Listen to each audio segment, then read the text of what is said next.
And now, the main event, where tonight's entertainment is the review of entertainment. We like movies, we like television, and we like overthinking it. Introducing the podcast of critics.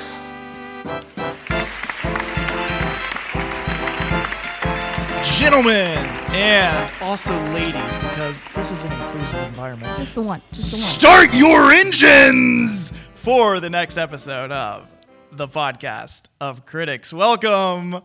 I'm Garrett. I'm Ashley.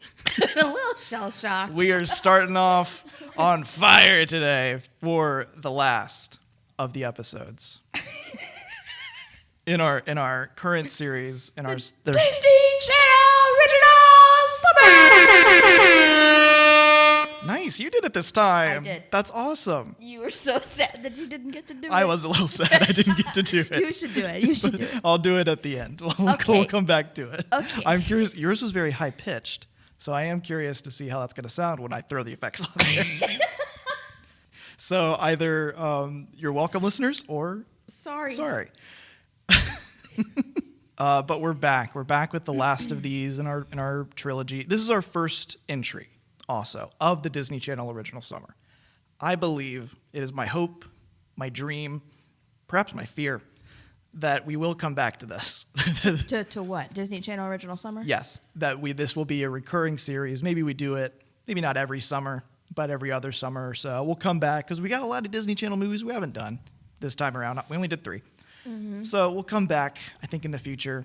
Obviously, hit up the High School Musicals, hit up the Luck of the Irish. You had to hit up the Cheetah Girls. Cheetah Girls. Johnny Tsunami is the one you really liked. Yeah. Mm-hmm. You mentioned that one, didn't you? I did mention it. I don't recall watching it. Okay. You didn't watch this one either. No, I didn't. Again, we didn't have cable. We had Sky Angel.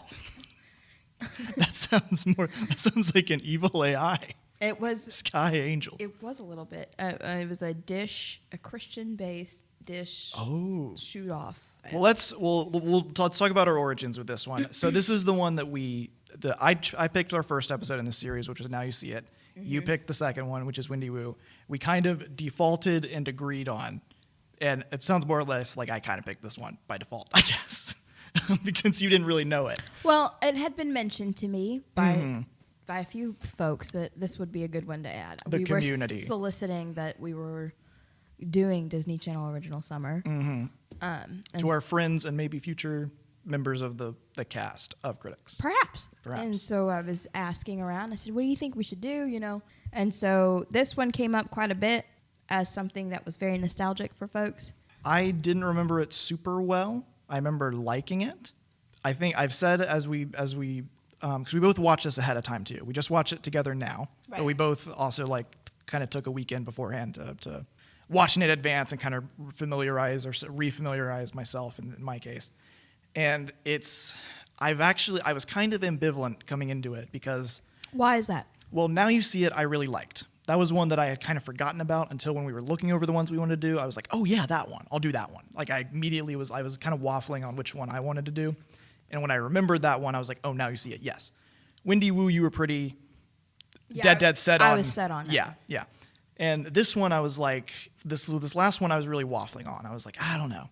And I defaulted to it, but I didn't remember it super well. And also, it's not like a Cheetah Girls. It's not like a High School Musical. It's one that people kind of remember, but they don't remember super. I don't know how beloved it is. Like Windy Woo, I think, is still pretty beloved to this day. Yeah. We got a pretty good response from our friends on that episode. So that one I felt pretty good about putting out. This one I was like, this is kind of a weird one to end on. And yet it feels so fitting right now. Yeah, that's the thing. Is I came into watching this by myself and with you now, I'm like, this is actually kind of maybe not subjectively the best one or the favorite. Obviously I still really like Now You See It. You probably still really like Windy Woo. But objectively speaking, this one's kind of the best. I think because this one got its roots in Shakespeare. That it's got a classic storyline to a certain extent. They've certainly tweaked it to their ends, but yeah, it doesn't have a whole lot to do with the Shakespeare that's based on, which we may be coming back to in a future series coming soon. A little Shakespeare true. influence. But we'll just tease that out for now. As we've talked about it with all of these so far, baby's first movie or Adolescent's first movie. Yeah. Because that was weird to say. Sorry. Yeah. This gives you like because this was in 2001. Yes. So first of all, So it's older than the other two we just did. older. So we went kind of sequentially with the last two. We're jumping back. Yeah. 2001. Important to note, the housing market had not crashed, purely because their house was ridiculous, man. The only thing to crash around this time was Andrew. I was going to say the Twin Towers. But Cut that out, please. Jesus. it's been long enough. No. Anyway. This came out in February of 2001. So Okay. we hadn't talked Oh, so not even before. pre that too. Wow. That's crazy. Oh, my word. So Friends is still running at this point. That's your metric, yeah. That's my metric for the 90s, early 2000s. A lot of these folks that we have in this cast, which I know the mom is the mom from Dawson's Creek. she is the mom Is from Dawson's kind of Creek. the only one that seemed pretty recognizable. Many of our parents of the kids who are watching this may know her as Miss Florida USA and then the third runner-up of Miss USA in 1975. Oh. I was not alive she then. was like a You were not dame alive back then. but Yeah. she was she is Okay. she is it. Wow. Which that's not sarcastic at all. No, 70s hot girl. Yes. Okay. She's a good mom actor too. Like in this, I don't know anything much about Dawson's Creek. I know it was like the teen show of like the 90s, Yeah, I don't know anything about it either. but I can see why she was cast in this. If I'm assuming she played a mom for like several seasons and probably did a pretty good job at it. Yes. So she's very reminiscent of all of like the Disney Channel moms at this time. Mm-hmm. You have a little bit of like the Mary-Kate and Ashley moms. You know who she actually reminds me of quite a bit now that you're saying that is, did you ever watch Home Improvement with Tim Allen? She reminds me of the mom in that. Oh, yeah? Jill. Yeah. I loved that. I loved Home Improvement's a weird show, but I always liked the mom in that because she kind of reminds me of my mom because like my mom's a boy mom, for better or worse.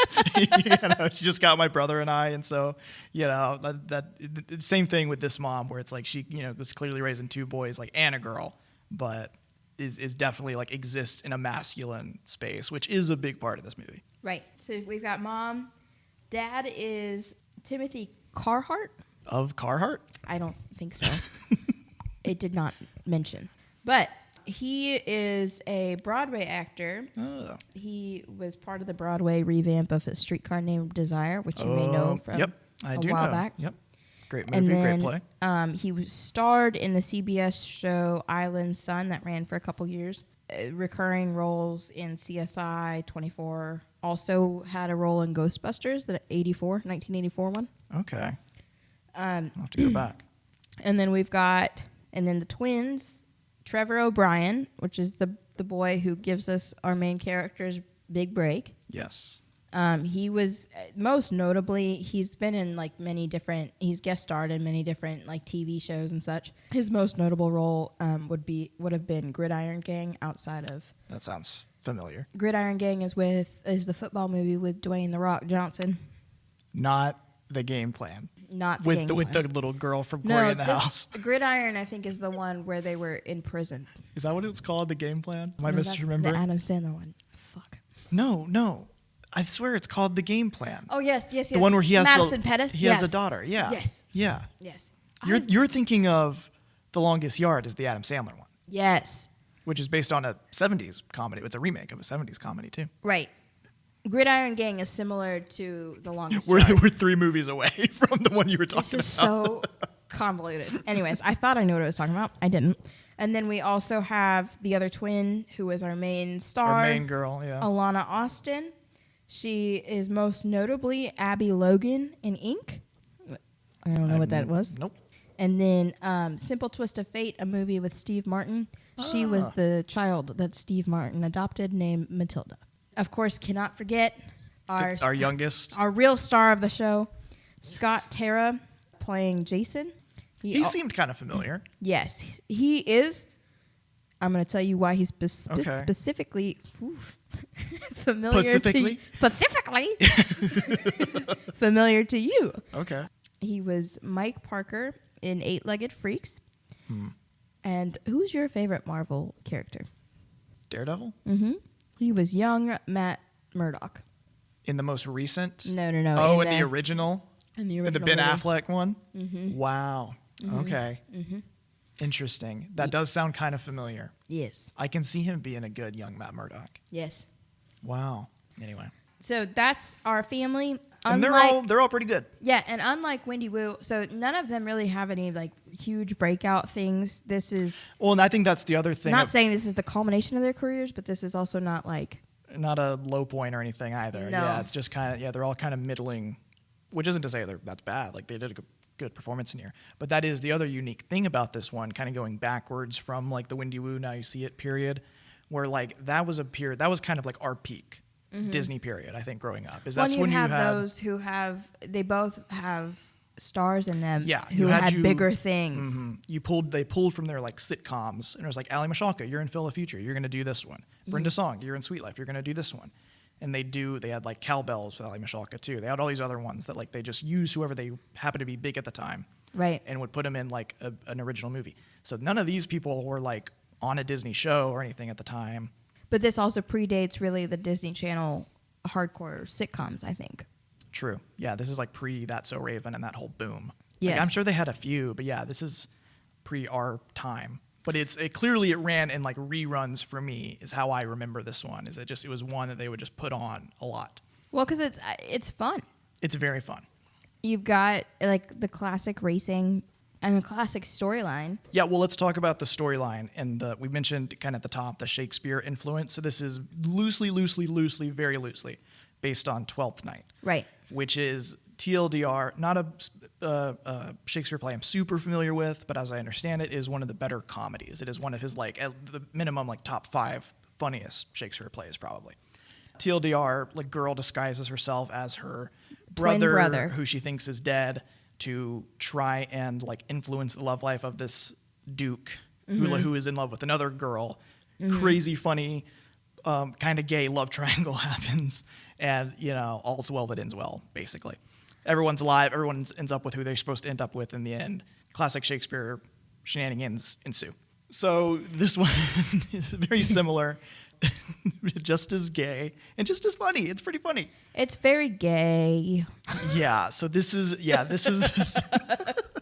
It's very gay. And that was another reason I wanted to come into this one is like similar with Wendy Wu, kind of having a little like a cultural resonance to it. Is this one I thought would be a fun one to watch in our postmodern look at like sexuality and gender and all those things. And boy, was it. Boy, is it interesting. Woo. It's well, we'll just get right into it. Sure. So plot, production, performance, that is the game or the, I don't know. That's the race. That is the MO around here, around these parts. First of all, we open with some pretty solid rock music. Yeah, the soundtrack in this. Like a decent riff. Yeah, it's a lot of like punk stuff. I'll talk about this, and I'll try not to bring it up too much. But you weren't a big video game person? No. So I wasn't. That was the most like adequate. No. You know that very well. It's for the audience, for the viewer. Oh, that's true. For the listener. But yeah. But I am now. But the first video game my brother and I ever got, we got a PS2 in like 2000 whatever the hell. And the only game we had for it to start with was ATV Off-Road Fury 2, which this is a deep cut. I hope some listeners out there know what I'm talking about with this game because it is a dope game. It's a racing. Is it just four-wheelers? Yeah, it's just four-wheelers. It's a racing game. That's all right. there is to it. You customize your little rider with different whatever. So Mario Kart, but not. Yeah, I've never been into Mario Kart because it's too cute. Because I was raised on this shit. This was real bikes. Oh my god. But its soundtrack is very similar to this, where it's this like obscure like punk grunge stuff, and it's like I don't love any of the songs in there, but they're like a core part of my DNA still. It gets you hype. Yeah, because I'm just racing around doing fucking circles to this weird punk music, with my brother and stuff. The on riffs. the split screen, and so this whole movie brought me back to like that game and just like it's so it's nostalgic for you. Yeah, it had that pull for me that I didn't expect. So Do you miss that era of your life? I do, because like that was a simple game. You're just racing, compared to like all the like Life was deep. much simpler then, I'm sure.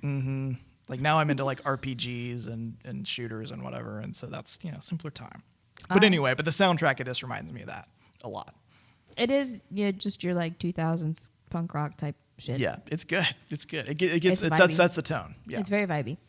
Open up with the riff, and we've got the splice of someone motocross racing solely, and then a cheer team at seemingly a competition to note this time period. Bring It On was also around this time period. Yeah. This might have been before it, actually. This was not too definitely long before it. This was definitely before it, but not by much. To see the difference in uniforms, because you've got like for this one, you have like It's pretty conservative. the very like varsity, like the very old school varsity sweaters, whereas in Bring It On, it's closer to what we see today. Yeah. In cheer competitions. Also, bit of continuity for our listeners who do pay attention and listen to these full episodes. I wanted to mention it last episode. I'm mentioning it now at the end of our first Disney Channel episode. Now you see it. I took off to go watch Hellcats, starring Ali Mashaka and Ashley Tisdale, based on Ashley's recommendation here, which is a show. Did you find that you liked Ashley Tisdale as a redhead? She's a brunette in it. Oh, my bad. She's a brunette, but she looks great. Ali Mashaka looks great too. Like she's got these great curls and stuff. So they're cheerleaders in that show. Yeah. It only lasts a season. I'm like halfway through it or something. It's good. It's good stuff. You're ridiculous. I just wanted to, for the continuity of the show and as a little treat for those who do listen to all these long ass episodes and pay attention. Thank you for listening. Thank you. Yeah. Anyway, so we spliced together those two. Very sets the theme very much for the time period. I think you've got the mom cheering there, and then you've got the dad presumably coaching, yeah. a father figure, but definitely the dad timing, watching, and then daughter comes home with the trophy. Andrea. So we're introduced to Andrew and Andrea here. So Andrew is our boy, our motocross racing star, dad's little wonder child, and Andrea, the cheerleader, who I do like this. I'll say this. I like that she has a feminine hobby of cheerleading. Where are you going with that? Because I think it would be easy to make her like, I just want to be one of the boys. I think it would be easier to make her a full-blown pick-me. That is true. Where she just likes racing. I think it's more interesting that she actually does have just as much feminine edge to her as she does like interest in a boy, quote-unquote, boy hobby. So I think this is, which I also kind of shows the time period that she can't be fully into just she is still got a little girliness to her. But I think that's good. It rounds her out. You're right. It does round her out. That's good. Okay. She comes in. Well, dad puts a line in the sand. We set up the premise right from the first 30 seconds. He says we're going for a full factory sponsorship from the factory known as... I think it's Phil Rollins. Phil Rollins, Motocross Sports, whatever. They're getting a sponsorship. They want the sponsorship for the national and to be able to go for the national title, because you need the sponsorship to be able to get all your gear and stuff. It makes life a whole lot easier. Yeah, we later find out Dad's like quit his job to pursue this too, so it's pretty high stakes for the family. And from the get, you get like a very singularly focused coach. Which is fine until we get to the next part. So let me get through this scene. Let me get through this scene. All right. Let me get through it. So then Andrea comes home. She jumps out of the Jeep, waving the trophy around. Brother comes zooming around the corner. He's on his last little leg. Dad had just told him that he can't let off the throttle until he passes this particular line in the sand that he's drawn with a stick. She happens to be standing right on the fucking line. And crash and burn. Yeah. Immediately, Dad is pissed at her for getting in the way. Yeah. Number one. All right. I have a lot of feelings about this one. Okay. Number one. Actually, I can't really get into them yet. I just want to note that happened. There's going to be a number one. There is going to be a number one. This is number one. Okay. All right. So he's intense. He's singularly focused and dismissive of everything else. Yeah. That is where we're at. Mom's like, where I have another son somewhere, right? You know, yeah. Mom is very funny, by the way. Oh, Mom yeah. is very sarcastic, great acting. Don't know if a lot of that is improv or not. Don't really care because she's delivering it well. Yeah. We're introduced to Jason, Jason, who's our little tinkerer youngest, who's like, I didn't notice this my first time, but he also has a little arc, I guess, where he's like rebuilding his engine or whatever, and he's trying to do it in record time. He's got the kitchen timer in the garage with him. This will come back around later. Mom interrupts him and is like, get in for dinner, and he's like, I almost made it. But he's funny. He's funny. He comes out covered in grease, and she's like, don't sit on anything. And he goes, I'm not even that covered in grease. This is not as bad as it can get. He's like the archetype of like the kitschy younger sibling, like the Michelle on Full House kind of. He has that kind of vibe to him, but it's not played particularly annoyingly. He still has a lovableness to him. Like, it's not aggravatingly cutesy. I thought of him more as Dewey from Malcolm in the Middle. Yeah, he does have a Dewey to him. You're right. You're right. That's a good comparison. Not quite as like, he's funnier than Dewey. Like, Dewey didn't know he was funny. This kid knew he was funny. Yeah. So that's Jason. That's our little brother. He comes out. Everybody gets set for dinner. Yep. Washes up for dinner. Elbows off the table. The whole nine. And we say grace, which is important to note, I think, because this also predates like the 10 Commandments coming out of the Supreme Court and all that. So we, as a country, we were still in God we trust wholeheartedly. Well, the evil also, we've mentioned too, this is before 9/11. This is also kind of before things get even crazier and more God-fearing and stuff. So right. I think it's interesting for a Disney Channel movie. I mean, yeah, the Disney Channel at this time, a little different maybe than the one we quite grew up with, but it is interesting that they do directly kind of reference a faith here in what you'd think is kind of a secular. Well, we had faith in Wendy Wu. We had Buddhism. That all came across relatively more mythologized than it did as That's true fair. religion. You That's know what fair. I mean? Yeah. Especially since there's ghosts and shit. Ghosts and shit. You know, Dad's an asshole here. He has a thing where he's like, or that's what it is. He loses his backstory here where he's telling Andrew to like, you need to be out racing all the time. Like, my dad would drag me in. Like, I'd be out all night, basically racing, you know, he would drag me in and stuff. So he has this backstory that like gets alluded to a couple more times where like he was a big racer growing up and stuff. And we later find out like his friends got hurt and stuff during this. And I'll put a pin in that for now because I want to come back to it towards the end. Well, this gives us this is more of a classic Disney Channel kind of trope that we see come up It's several times. This is very High School Musical too. Specifically. Troy Bolton's dad type yes, stuff. Yeah. Where the parents are trying to live out their dead dreams through their children. Yeah. And so it's not that deep, but it's there. It's there. Yeah. It's there. It's not that deep, but it's there. Well, actually, you give me a minute. I'll overthink it. You dig your hole. I be digging. Get it deep. Andi talks about wanting to try it. Well, she talks about it at the dinner table that she wants to try it, and he's like, "No, it's too dangerous." Yeah, I want to say he says something to her about it being too dangerous, but either way, it's a pretty, it just establishes the relationships. Right, and where she's she's very interested in it. This is not just so this comes up later too. She's still interested in it, even though she's doing her cheerleading things. Yeah. Like cheer is done now. She just won the competition, or first in state or whatever. So she needs something else to do for the summer, basically. Yeah. And that's not. Which this is that we used to talk about summer too, and her bit being like a school thing. This is the other thing that I didn't remember about this is that it is the stakes of it are for this like factory sponsorship and stuff like that. Like it's more adult stakes that like as a kid that's flying way over my head. Like I don't know what a factory sponsorship is. I don't know what it matters. So like in my memory as a kid, I'm like, oh, this was like a school thing, and like that's not it at all. It's a much more. It's higher stakes for sure. Yeah. Well, I feel like it is a bit over a kid's head, but which kind of shows this maybe is more for a more mature audience than what you'd think, I guess. But anyway, Mom, basically tells everyone good night or whatever.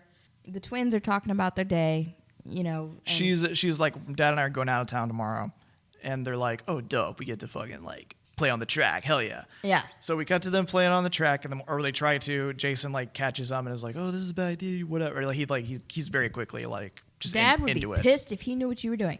And they're racing to, as you do as a kid with siblings, their loser has to do the other one's chores for the next like week. I like them a lot too. This is one of the things I wrote down is I like all the chemistry in this movie.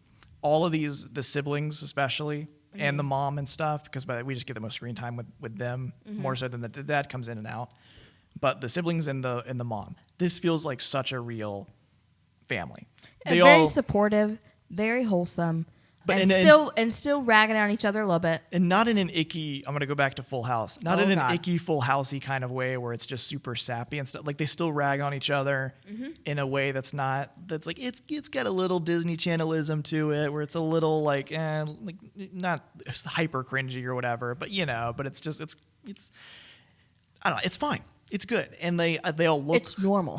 It's normal. Very good way to put it. But so they're cast really well, where you could almost believe they're all actually family too. You know what I mean? Like they all got the same kind of look to them, which is important to the plot as it will turn out here. Yeah, the nose is pretty consistent. Yeah, but they race, and this is the first real kind of racing sequence we get with the two of them, which this is going to be my first big criticism. And I'll ask you, how do you feel about the racing in this movie? I think it's fun. Really? I think it's what do you mean really? I'm disappointed by it. It's a little hard to follow the way it's shot. What do you mean? We don't see, like, I would have liked some more aerial views of like the tracks so I could tell like, okay, how long is this track? Oh, where are we at? Where is this turn coming? Because it's shot kind of in montage kind of form most of the time, and like every single race we get, there's not a whole lot to distinguish each race from each other. Sure. They kind of have it color coded where like, they're all wearing different colors and stuff, so you can kind of follow along, and he's number 12 or she's number 12, so you can kind of follow that bike most of the time. But it's kind of hard to. Now there's some good little tracking shots of like, and there's some moments where like a lens flare or like the sun is like they're passing over the sun or whatever, and it's super cool. There's shots in here that look cool, but as a whole, I find the race is pretty hard to follow, not super visually interesting. The music helps. There's some moments where like they'll kick dirt into the screen. That's really fun and like and immersive in a way. But like as a whole, it's like a B grade for me. Like I just don't love the race for being the main thing the movie's for. I don't love it. I disagree. Disagree harder. All right, so I liked watching dirt track racing growing up. So I used to watch it on like TV and stuff. I felt that the aerial view didn't give me a good view of the jumps. Sure. Because like from the top, it just looks like frickin' dirt. Yeah. The side views, you don't get to see the rhythm jumps as much. You don't get to see the slide pits and stuff. There's some good like POV shots too in here. Right. So like there's those things, and then like it's hard to, from an aerial view, it's hard to watch them fly and see how much air they caught. Sure. And then also additionally to see like how they finessed the fly that they took. Mm-hmm. So for me, it was doing good things. I didn't necessarily need to see the track because to me, they're just going left. Yeah. I guess, yeah. I'm like, it may purely be because like I recently watched the final race of Cars, Pixar's Cars, and that's a pretty good race. That's a really good race. It's a really good, like well composed, animatedly shot, however you would say it, race. Like you can follow the action there. But that one's more dynamic because that track is flat. It's more dynamic to get an aerial view, whereas this one, if you do an aerial view, you're not seeing why. Like, picture it with me. Okay. You do an aerial view and you see him, like specifically that one dude that comes up. I don't want to stay in the aerial view, but I at least want it just so I can keep track. You just want an establishing shot? Yeah, basically. I would have liked some more establishing shots to like. That's fair, I guess. To cut. You can have the one. Well, I would cut back to it every now and then, or cut back to a few, just so we can like, okay, that's where we are now. That's where we are now. You want like now the we're Mario here. Kart beginning? Yeah, just just like for it to overview of the track. Yeah, before just you to start. keep. Yeah, I don't know. That would have helped a little bit, I guess. Yeah, but I doubt that there was actually a full track that they shot on. And that's the thing is you can't even quite tell how long the track is and stuff. Like there's things like that where like I don't know how long has this race been going on for. If that's how long is the track, I don't know. So the thing about this one too is that there's a lot, like with Wendy Wu, we knew a lot about like the kung fu, The stunts and then whatever. the stunts and things. This like was that. directed There's by- very little information about this one. It was directed by a stunt guy who like did a lot of stunts for a lot of movies, and he also directed. Steve Boyum, Yeah, Steve Boyum. The things that stood out to me for him. he did the Johnny Tsunamis. Okay, yes, I remember reading that. But He did some of Supernatural. He's done episodes of Black Sails, the pirate show. Oh, which you I like that one. I did like that one. I watched that relatively recently, and he's also directed, I think, an episode of The Boys. Great show, one of my favorites on right now. Yeah, it's on. Yep. And the that's correct. spin-off Gen V as well. Yes, yes. So those are like the recent things that he's done. So he's still out there and he's making good stuff. He did Rush Hour. He did a few other things. Stunt work on it. You mean? Yeah. Yeah. No, he was director Oh, really? of the 2016 Rush Hour. Okay. I was like, surely not the original. No, that would've this is been, the like, Rush Hour around- TV series. Okay, different. That's what it was. So they do this race. Let's get back to it. They do this race. Andrew blows out, breaks his or like scrapes his knee or something. Well, no, they go around and they stop in the middle of it, basically. And he's like, why aren't you pushing harder? And she's like, these boots don't fit. Because she borrowed his boots, which are slightly too big for her. Sure. She can't shift. Shift gears. Yeah. Because you do that with the foot on the thing, on the pedal. Yes. Thank you for explaining that. Did you? I didn't need to know, and I still don't know. I don't comprehend. Listen, the mechanics of this, beyond me. Go fast. Go fast. All right. But they go fast. They go fast. He blows out. He breaks his thing. He blows through the fence. Blows through the mind fence. you. It doesn't look like that bad, but I don't know. Who knows? At that speed, whatever. He tweaks the hell out of his knee, basically. They go to the hospital. Dad's pissed. He blames Andrea immediately. Oh, yeah. He's Hundo OP. Dad then is like, well, they're at the house, and I'm leaving. I'm going to Europe. He's just casually flying to Europe to find a new rider. He clearly has not told them. He comes down. He's like, all right, passport, whatever. And they're like, where are you going? And so Mom knows, but like he's informed none of them. So he's going to Europe because all the like good American riders were taken, which this is kind of crazy. I feel like you could have. This is a national competition. Okay. That's the full factory sponsorship. This is what I'm saying. for It's the like it's national over title. my head. I'm like, I thought it was just a school race. I'm still kid brain about it, where I'm like, the no. stakes of it are like beyond my understanding. But This is where Andi lobbies Andi the girl, because there's Andi the boy and Andi the girl. yeah, Andi the girl lobbies to be the family rider. She's like, a Carson name should be on a Carson bike. This is before he leaves for Europe. But like as he's like telling them he's leaving for Europe, and she's just like, why, I can ride. And he's like, no, it's too dangerous. And he tells her to focus. Here's where my points come in. number 2. Okay. He says, focus on 15-year-old girl things and stop worrying about and don't get anywhere near anything with a motor and 2 wheels. And yet, okay, you want her to focus on these 15-year-old girl things, but you didn't give 2 shits when she came home with the first place trophy for the fucking cheerleading competition earlier yesterday. Yeah. Didn't even acknowledge it. You didn't even acknowledge The that she got 15-year-old it. girl things. Yeah. So fuck you, man. Like, what do you want? He gets a redemption arc. I don't know how well earned it is because like early in the movie, he is really hitting the hammer on this. Hard ass. Yeah, yeah. So I mean, she's insistent she can do this. He leaves anyways. So the next morning, she gets her. There's so many setups in this. Now that I'm thinking about it, She gets her Yeah. gear on. No. She gets her ticket. She gets her NSYNC that's ticket in the mail to again date this back. It's 2001. So what is the hottest item to a 15-year-old girl can get? In sync. It's gonna kill the world tour. So she gets these tickets. She's super hype about it. Mom has to make a call to Dad. She's 5th row back from the stage. Yeah, damn good tickets Yeah. for a dad who doesn't have a job. I don't know how they afford this. They also get like instructions for the race, which is like It's this weekend. or it's this weekend, and like they have to place in those in order to even compete for the actual cup or whatever. Yeah, you have to go to this first set. Yeah. Or you're not eligible for anything. So mom tries to call dad, which again, going back, this is very dated. This whole scene is actually very dated. Mom tries to call dad, cannot get in touch with him because this is 2001 and cell phones are a luxury. So she can't get in touch with the hotel because he's already left. So he's just in the wind somewhere. So they can't get in contact with him to tell him that, like, we need a racer. And she has an iconic line here. She's like, can't you get him like a telegram or FedEx? What? Yeah, no, can't even do that. The twins, again, are like, Andrea's again, like, I can do it. Like, I'm going to go do it. The dude, her brother is like, they're going to eat you up, dude. Like, these guys are going to eat you up. He goes, guys would do anything to beat you. Beat a chick. And she's like, yeah, but they'd have to keep up with me first. Yeah. So she goes off to race against these 30-year-old men. You noticed. She does a soft launch of her racing with these boys. And it seems like they're just like local competitors just local dudes, yeah. She gets pretty blown out by them as well. And it's really just her hair flying in the wind that gives her away. Yeah. Well, yeah, and they do make fun of her because she's a chick and whatever. They gave her some serious road rash on her arm. I think she falls off and stuff. Yeah. And so she comes back home. But I like this. I like that the movie actually has a journey for her where she does get better. She does have to learn.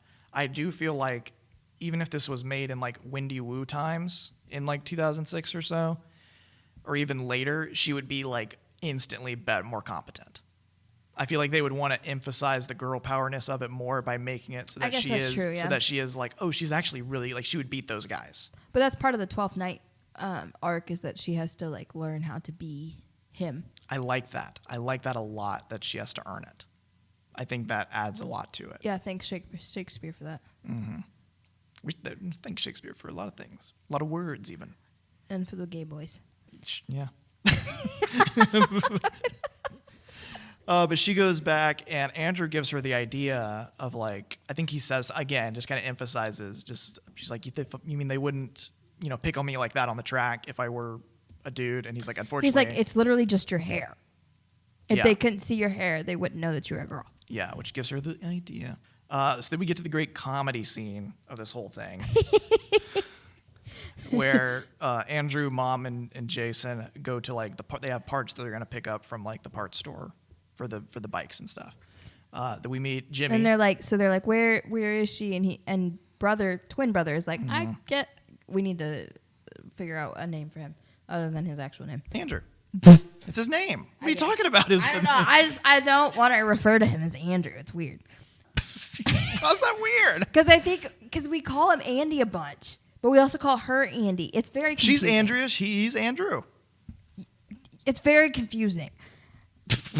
And then if I say the brother, it could be Jason. So anyways, twin. Yeah. There we go. Twin. Okay. Mom asked twin. She's like, where's Andrea? And he goes, I think she went to the mall with her friend. So they go up to the parts store. He's like, but I just got a call from Jimmy over at the parts store, so we need to go pick up these parts. She's like, all right, well, I got to go to town anyways, so get Jason, let's go. Mm-hmm. Well, we cut to her in the parts store, now fully in disguise as... Wearing the same hoodie as her brother, incidentally, which is a Carson family racing hoodie. I didn't spot it at first, that it is a branded hoodie that they probably all own. But she's there now, fully disguised. She's got her sunglasses, and she's the backwards ball cap. And like the tone of this is the most, I call it the most Disney Channel-ish scene in it, where it's the rest of it is pretty heartfelt and played pretty straight, and like it's not the cross-dressing of it isn't like played for laughs so much as it is for drama. This one, it's played for laughs. This one, it's like we've got this like strung out guy tending the thing, Jimmy, who's like, parts store. Yo, man, what's going on, brother? Gnarly. Bro, I just got off the phone with you. He's like, what'd you do? Teleport here? Did you teleport over here, dude? And he's like, oh, the parts. Yeah, right. So she's also heard you blew out the other day. Did you blow out your gnarly crash, bro, but not enough to keep you off the bike. And nah, dude. I'm all over it. So she's fully in character as just like, totally, bro. And which is not her brother at all. No. The funny thing is that like this is not how Andrew acts at all. Like Andrew's a normal guy, but like Andrew's just Andrea perceives Guy as like, oh, I got it, dude. No worries. So Yeah. But don't y'all talk that way? Like when y'all talk to each other? Like when you talk to normal people, you're fine. But when y'all talk to each other, don't y'all like start going, nah, dude? You do. There's a bit of like, nah. No, yeah, you just talk like you're in the Budweiser commercial from 2001 or whatever it is. Like, Help. What's up? It's that. Yeah. Yeah. What up, brother? So Jimmy is like, they do this like back and forth thing where like she disappears for a second. The fam comes in and he's like, now you're on crutches, bro? What the heck? And This poor dude in his glasses, he has no faith. yeah, Andrew has a bit. He's like, oh, you've been like You've been cleaning out the air filters again with the windows pulled up. closed. He's like, no. Yeah, maybe I have been doing that. Yeah. Oh, shit. not Anyway, that. I got your parts here and your boots. And he's like, we didn't ask for boots. So anyways, this whole funny, this is very Shakespearean. This is actually incredibly Shakespearean. Okay, but you remember what the boots are for, right? Because the ones don't fit her. Yeah. Andrews don't fit her. So we get a little bit of a payoff here. Yeah. You pay attention to tiny ass fucking things. This is why I always know things, though. Crazy. But so this goes back and forth for a minute. They don't get the boots because like obviously that's $300 more than the parts that they ordered. Jason goes to They're Fox racing boots, which was a big thing back this then. there's a lot of branding in this one. Well, I guess it's still kind of a big thing. I mean, They've got like Hurley in here. They've got Fox Racing. They've got they a got ton of Vans brands. shows up too. Shit ton of Suzuki for sure. what do you call it? Product placement. Oh, in yeah. this one, Oh, yeah. all over the place. Yeah. But anyway, so Andrew goes to the change. Great line here where he like knocks on the changing room, and Andrea inside is like, "I'm changing, bro." And he opens it up. He's like, "I think changing's a bit of an understatement." The sarcasm in this family is unmatched.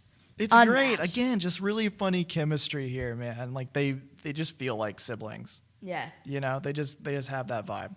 So we get the reveal that she's like cut her hair and stuff and Right. and doesn't really look that much like him, but looks She still androgynous has enough. She still has her like big doe eyes and stuff. Mm-hmm.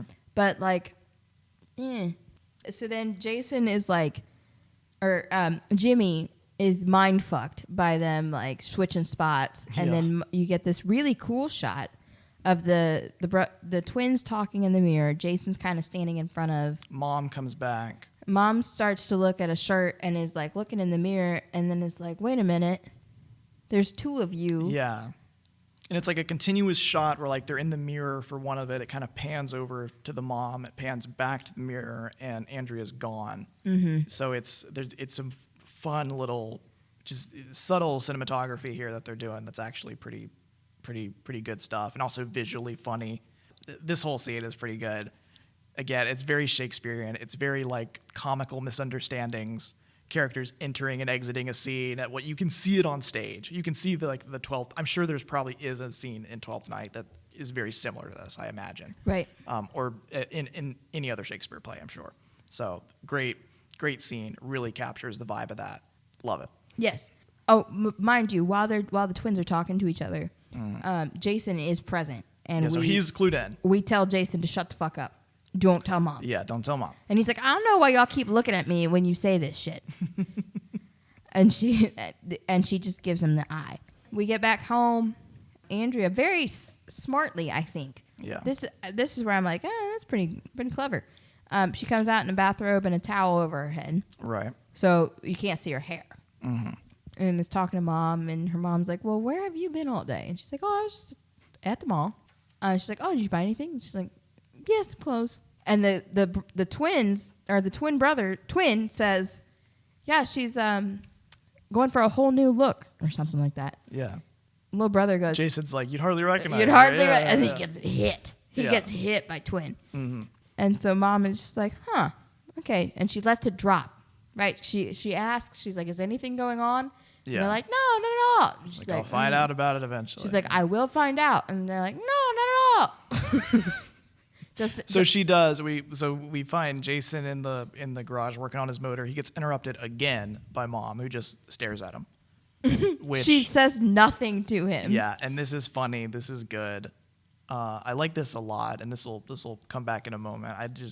There's not dialogue in this movie there's moments in this that are just like quiet and implied like that that I really like. Like I talked about last episode with the Wendy Wu where grandmother has that line that like I don't think she needed that line to communicate what the scene was communicating. Yeah. This one actually does that at times, and I'll talk about it again in a second here.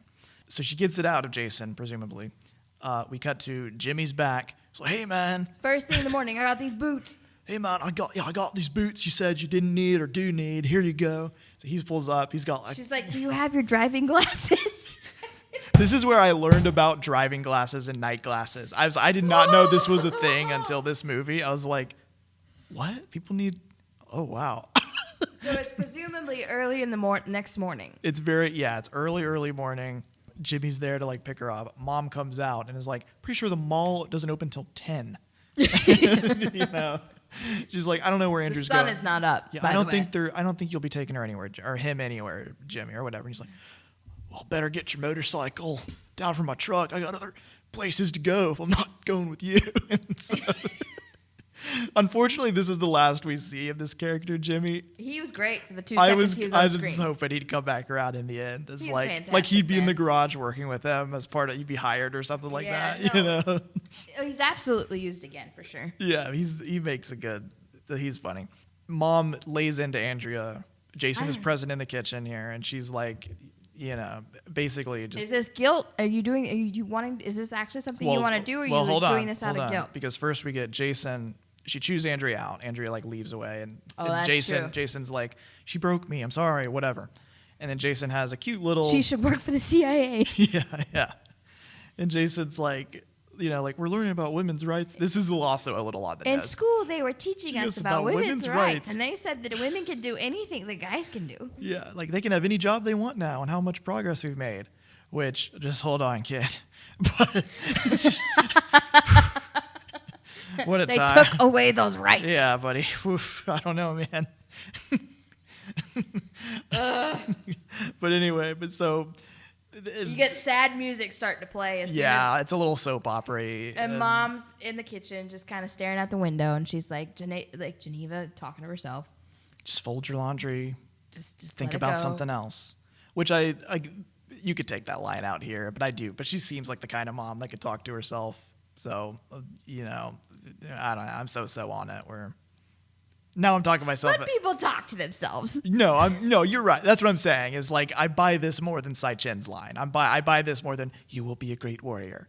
Like this tracks to me as more of like I see why they left this line in. You don't need it, but this feels more in character. I'll say. Well, because she rags on all of them about how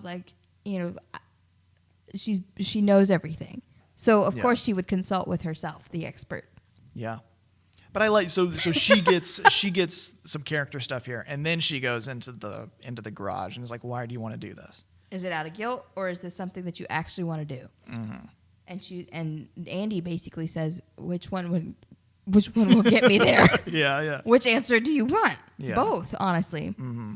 She steps up, and they get in the Carson Racing branded vehicle. But I like this. Truck. I like.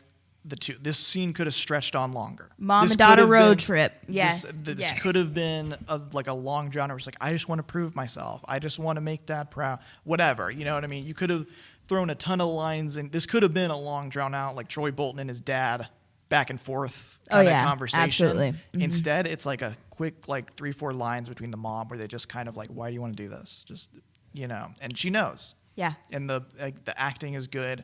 So the subtlety of this goes a long way for me. Yes. And then we do cut to them on the way to the thing, and Mom and Andrea is like, why are you doing this? And Mom's like, you think I'd let you take the glory for yourself?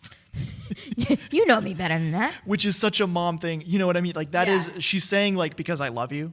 You know what I mean? But she's saying it in a way that her character would communicate that. Which again, like that would be easy. It's not overly sappy. Yes, it would be so easy to write it as sappy. Instead, it's written as like a snarky, characterized way that like builds on the dynamic of their relationship and just the type of characters they are. And that's what I'm saying when this one just feels the most like a real movie to me. Right. It's not written to be the super kitschy, kind of tongue-in-cheek, like, it's just a Disney Channel movie Yeah, no. of way that these other ones are. Like, it just has a maturity to it that I really respect. On that note, We are we're the halfway point. We're a minute in. So, but when we get back, we'll pick up into the actual races beginning. That you don't like because you can't see the track. Yeah, but you know, it's okay. They like the racing. And as we'll get into it, they like each other too. Oh, God. When we get back, we'll get gay. We'll be back.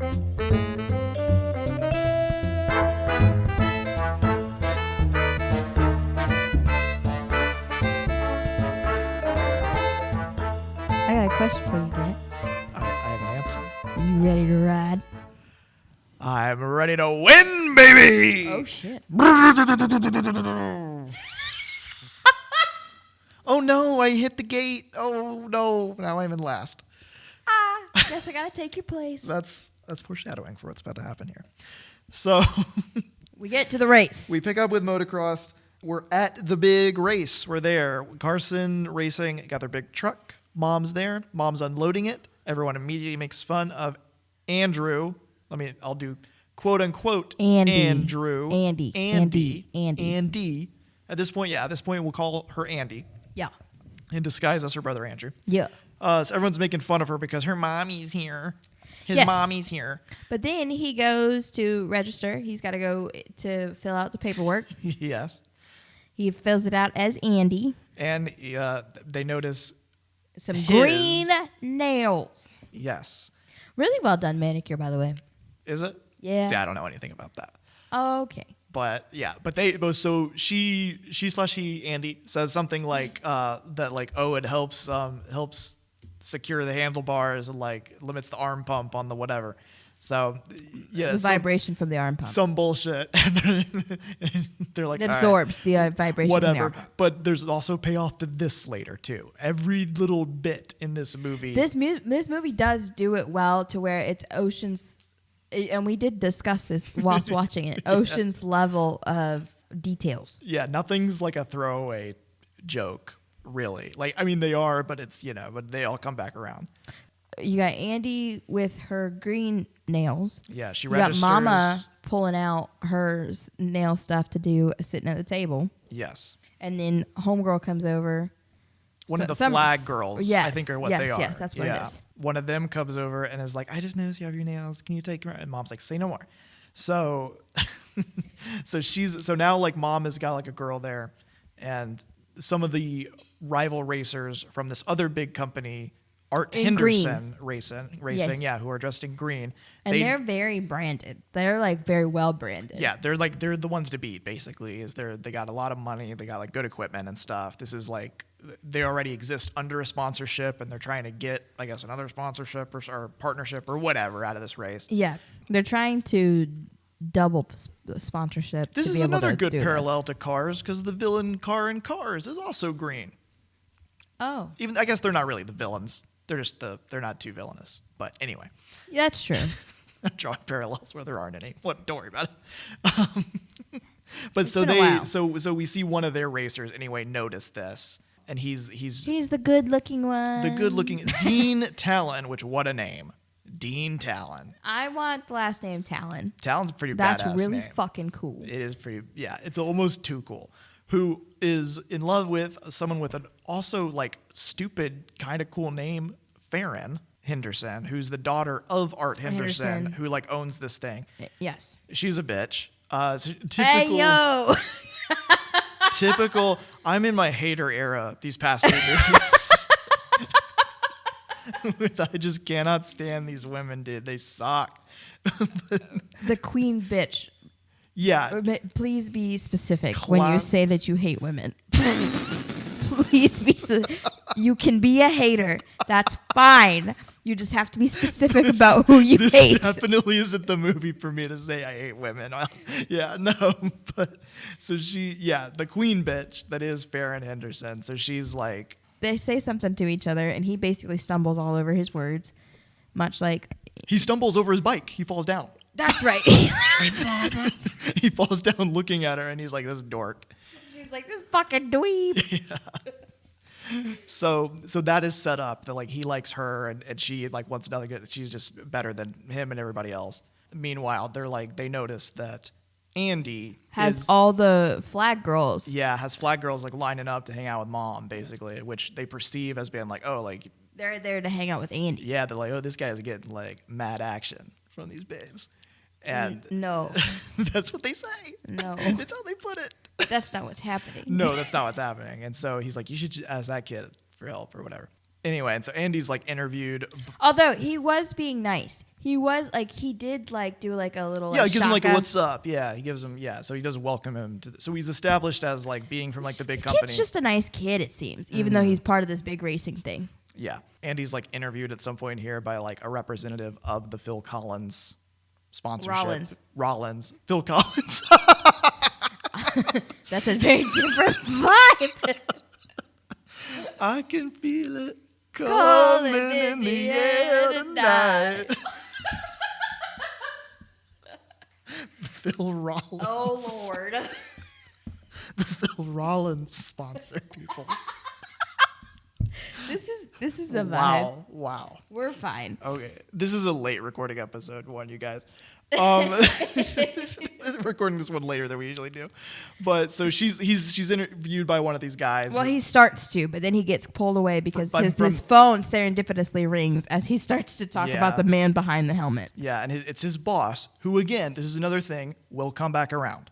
Oh, yeah. So His boss is very demanding. yes, we get ready for the first race.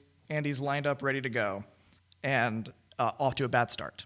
Well, so let's call it, first race nerves over eagerness, because she does kind of like jump off the starting block, which causes her to get caught in the little thing, so in the little gate. Yeah. So I think that's part of it. I think that's what that was. I think that they showed, not told, that she was nervous with that. Yes, yeah, well, they can't have her do some like, there's no internal anime dialogue. I can't believe I've been caught behind the gate. Now I'm behind. Like, there's none of that. I don't know why that's It's better than he thought it was going to be.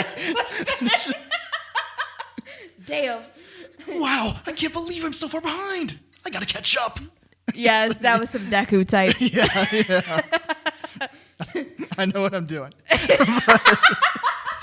I'm a professional. I'm a professional, yeah.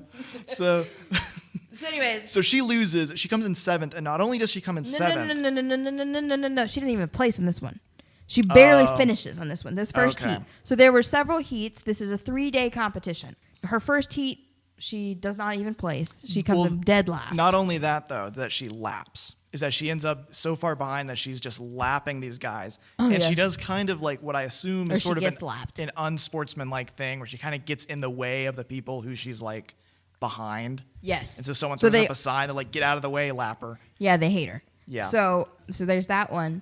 And then her second one. Well, in between. So she's real bummed out that she loses this one. Yeah, but she's not quite. She's thinking that this is she didn't prove herself. She's being very hard on herself. But we know from her dad being as intense as he is that dad would have been like, that's that internal voice of dad. Yeah. Sort of coming through. Yeah. Where like dad would have found that unacceptable. But it's not dad who's there. It's mom. Mm-hmm. And mom's like, sweetie, you got it. Go ahead. Just make it through the next one. Yeah. That's all you got to do. Which this one I have written down, she just blows out completely, and it's very embarrassing. I think it is the second one. This is the second one. Yeah, she so falls she's down. like, she's beyond repair at this point, and she's like, I don't know what I'm going to do. Bad start. So Buddy, who gave her the what's up earlier from Henderson Racing. Dean Talon comes over and is like, hey, man, you got to like, you can't take this too hard. This is your first race.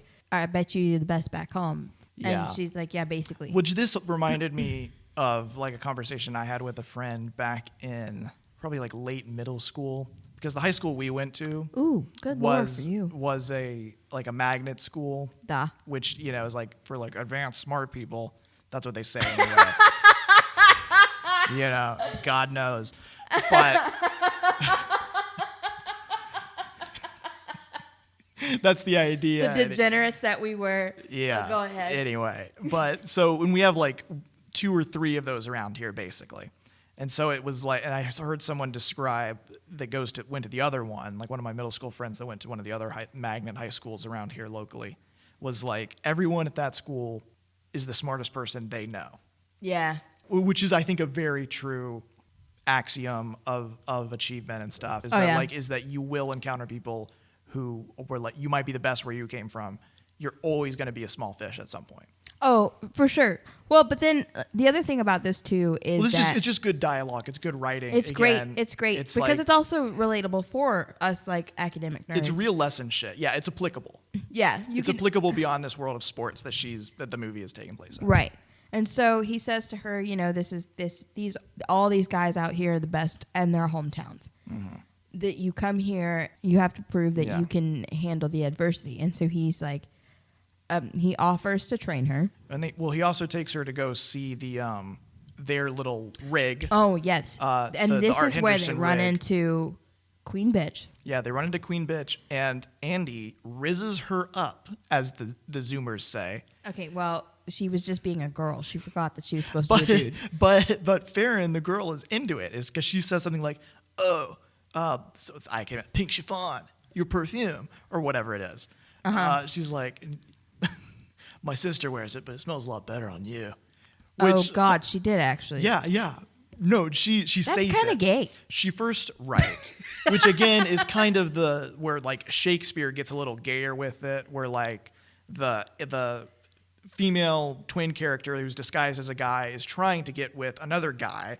The guy is trying to get with another girl. The girl falls in love with the twin, and so it's this weird...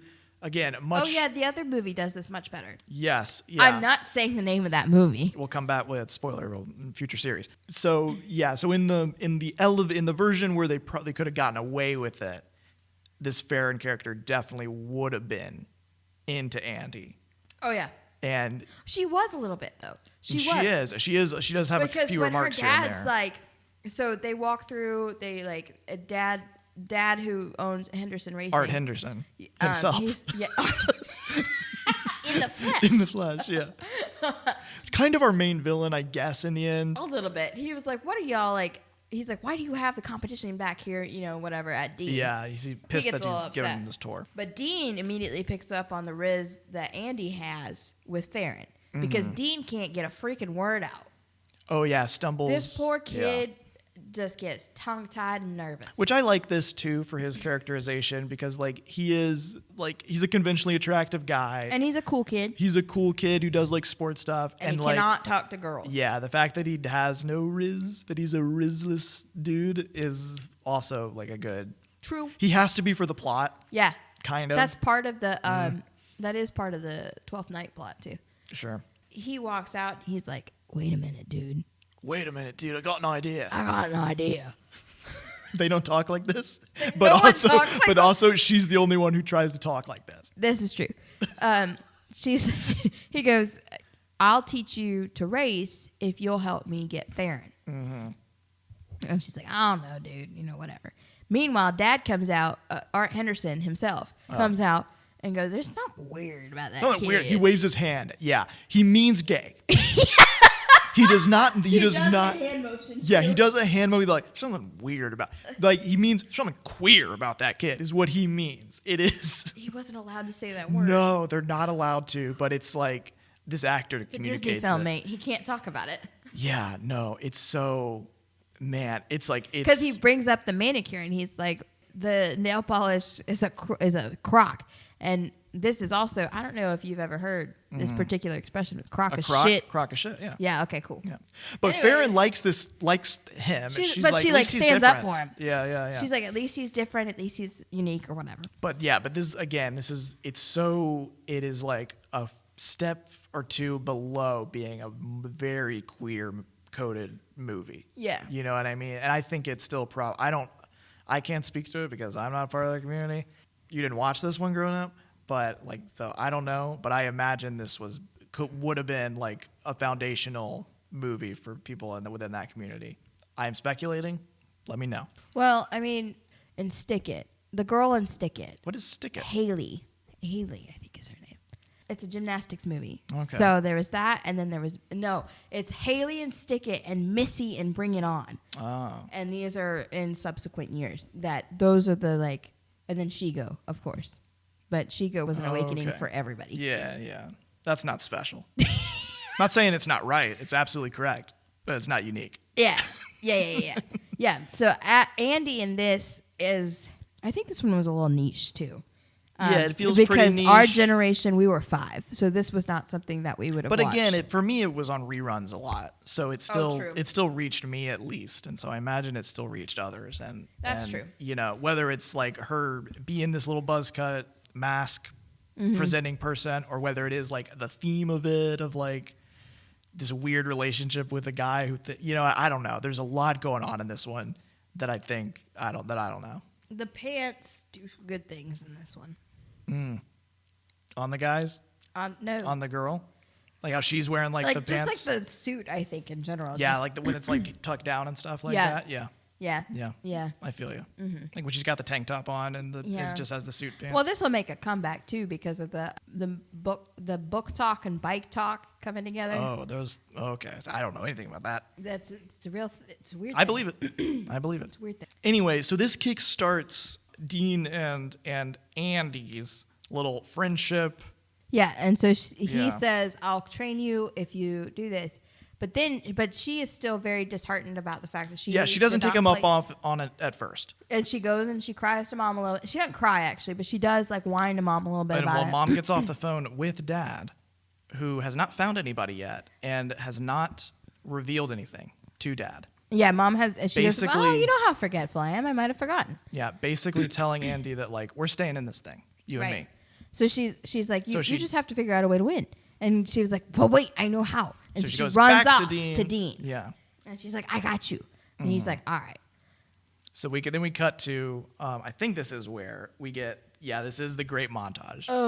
Love this montage of the movie. So we get her and Dean there training in the wilderness. He's telling her how to train in all types of terrain. Yeah. So that she learns basically to become one with her bike and feel the ground beneath her. Yeah. It's very Fast and Furious too, as you have to feel the road. I find this. I love this scene. I found this a lot more fun. I'll contrast it with Windy Woo last time, where we had like the training montage that was botched because of the awful music Right. that used it. Yeah, this one had a good one. Great little like pop punk tune. Was this the one where we were like also duetting with a different song? Yeah, it sounds kind of like this. She comes. Yeah. It sounds kind of like that. But like, it's not that. sha-la-la-la. Yeah, but it's a damn good song. I love this. I love this montage. It's a great. I don't know what he's talking about when it comes to like the training. I'm like, this means nothing to me. But I like how it's shot. Where you're talking about Well, like the it's all jumps. about controlling the bike and being able to control yourself while you're on it. But where you talk about like the aerial shots and like the jumps and stuff and how like all that and like the slow-mo, like this scene lets all that breathe in a way where like I don't need to follow the race of it because it's not a race. It is just watching the bikes do bike stuff. Yeah. And that's pretty cool. Same thing with like we're just watching Kung Fu people do Kung Fu stuff. That's in the true. last one. She has the great little line in the middle of this where she's like, he's so cute. Which is Right before he takes off, or right as he takes off. Takes off and like the beat drops in the song, which I love that. Like she plays that so genuinely, and it is like she's so cute in that. And I think the other reason I like this movie, why I think it's like the quote unquote best one of these, is it feels the most committed. There's no beating around the bush when it comes to like the relationship elements. Oh yeah. And now you see it. And even in Windy Woo, where like Shane and Wendy are like not cousins, but they say they're cousins, and like there's clear, and we didn't really talk about it in that episode. But Yeah, like, no, this one committed to being into each other. There's no kiss at the end or anything like that. It doesn't feel like it needs one because this scene kind of almost pays off on it more, and they take the time with them to spend with them to build on it. I wish the listeners could see my face. Yeah, I don't know. I got a nice grimace going over here. They're like, ooh. It's a good scene. It's icky. Well, it gets icky. Doesn't get icky, but it gets gay in a second here. Which is fine. Which is fine, but it's confusing because Well, it's the same thing in like Beauty and the Beast. It's the same thing in Mulan, where it's like it's very gay. Mulan. You're gay. You just like You're just gay. Yeah. Well, You just like boys. they Just end say up that you at like the boys. they end up at the water and She goes, "That is so beautiful," and he just looks at her like she's crazy. I mean, that's cool. I mean, it's so cool out here. Like she saves it by like saying something other than beautiful. And he's like, "Well, we didn't come up here to look at it. Take your shirt off." Yeah, and he takes his shirt off, which I think is pretty risque. I don't even think we got any like shirtless Zac We Efron. also didn't talk about the way that he was like, and when he was about to train her, he was like, I'm gonna like run you so hard or whatever so much. that you're gonna be so sore. And I was like, I looked over at you and I was like, it's really gay. This guy, she isn't. I mean, she is because she has this like mask energy to her, obviously. You know what I mean? But like, they're both. This was very inappropriate for a 15-year-old girl. Yeah, well, right. Well, and she panics, and and this obviously goes over your head, but she's like, it's like Mulan, where like he hops in the water, Shin hops in the water, and and she's like, I obviously cannot Get in the water. get in the water. Get in the water. But, Get in the water. so instead, it gets even more intimate than that because she like tackles him into it, Yeah. and then they're like looking at each other. It's so gross. You have to again. It's not so that it's gross. It's not that it's yeah. Well, it's just weird because you have to think in his perspective. This is just some dude I met, and now I'm like water wrestling with him, and he's supposed to. It's what is the dynamic? All right, so you had a pool growing up. I did. Did you have like friends over and y'all wrestled in the pool? We would do like chicken fights with like my uncles and So, stuff. Yeah, so there you go. That's what that was. There wasn't fun pop punk romantic This music is very playing in the tense. This is background. very tense for that.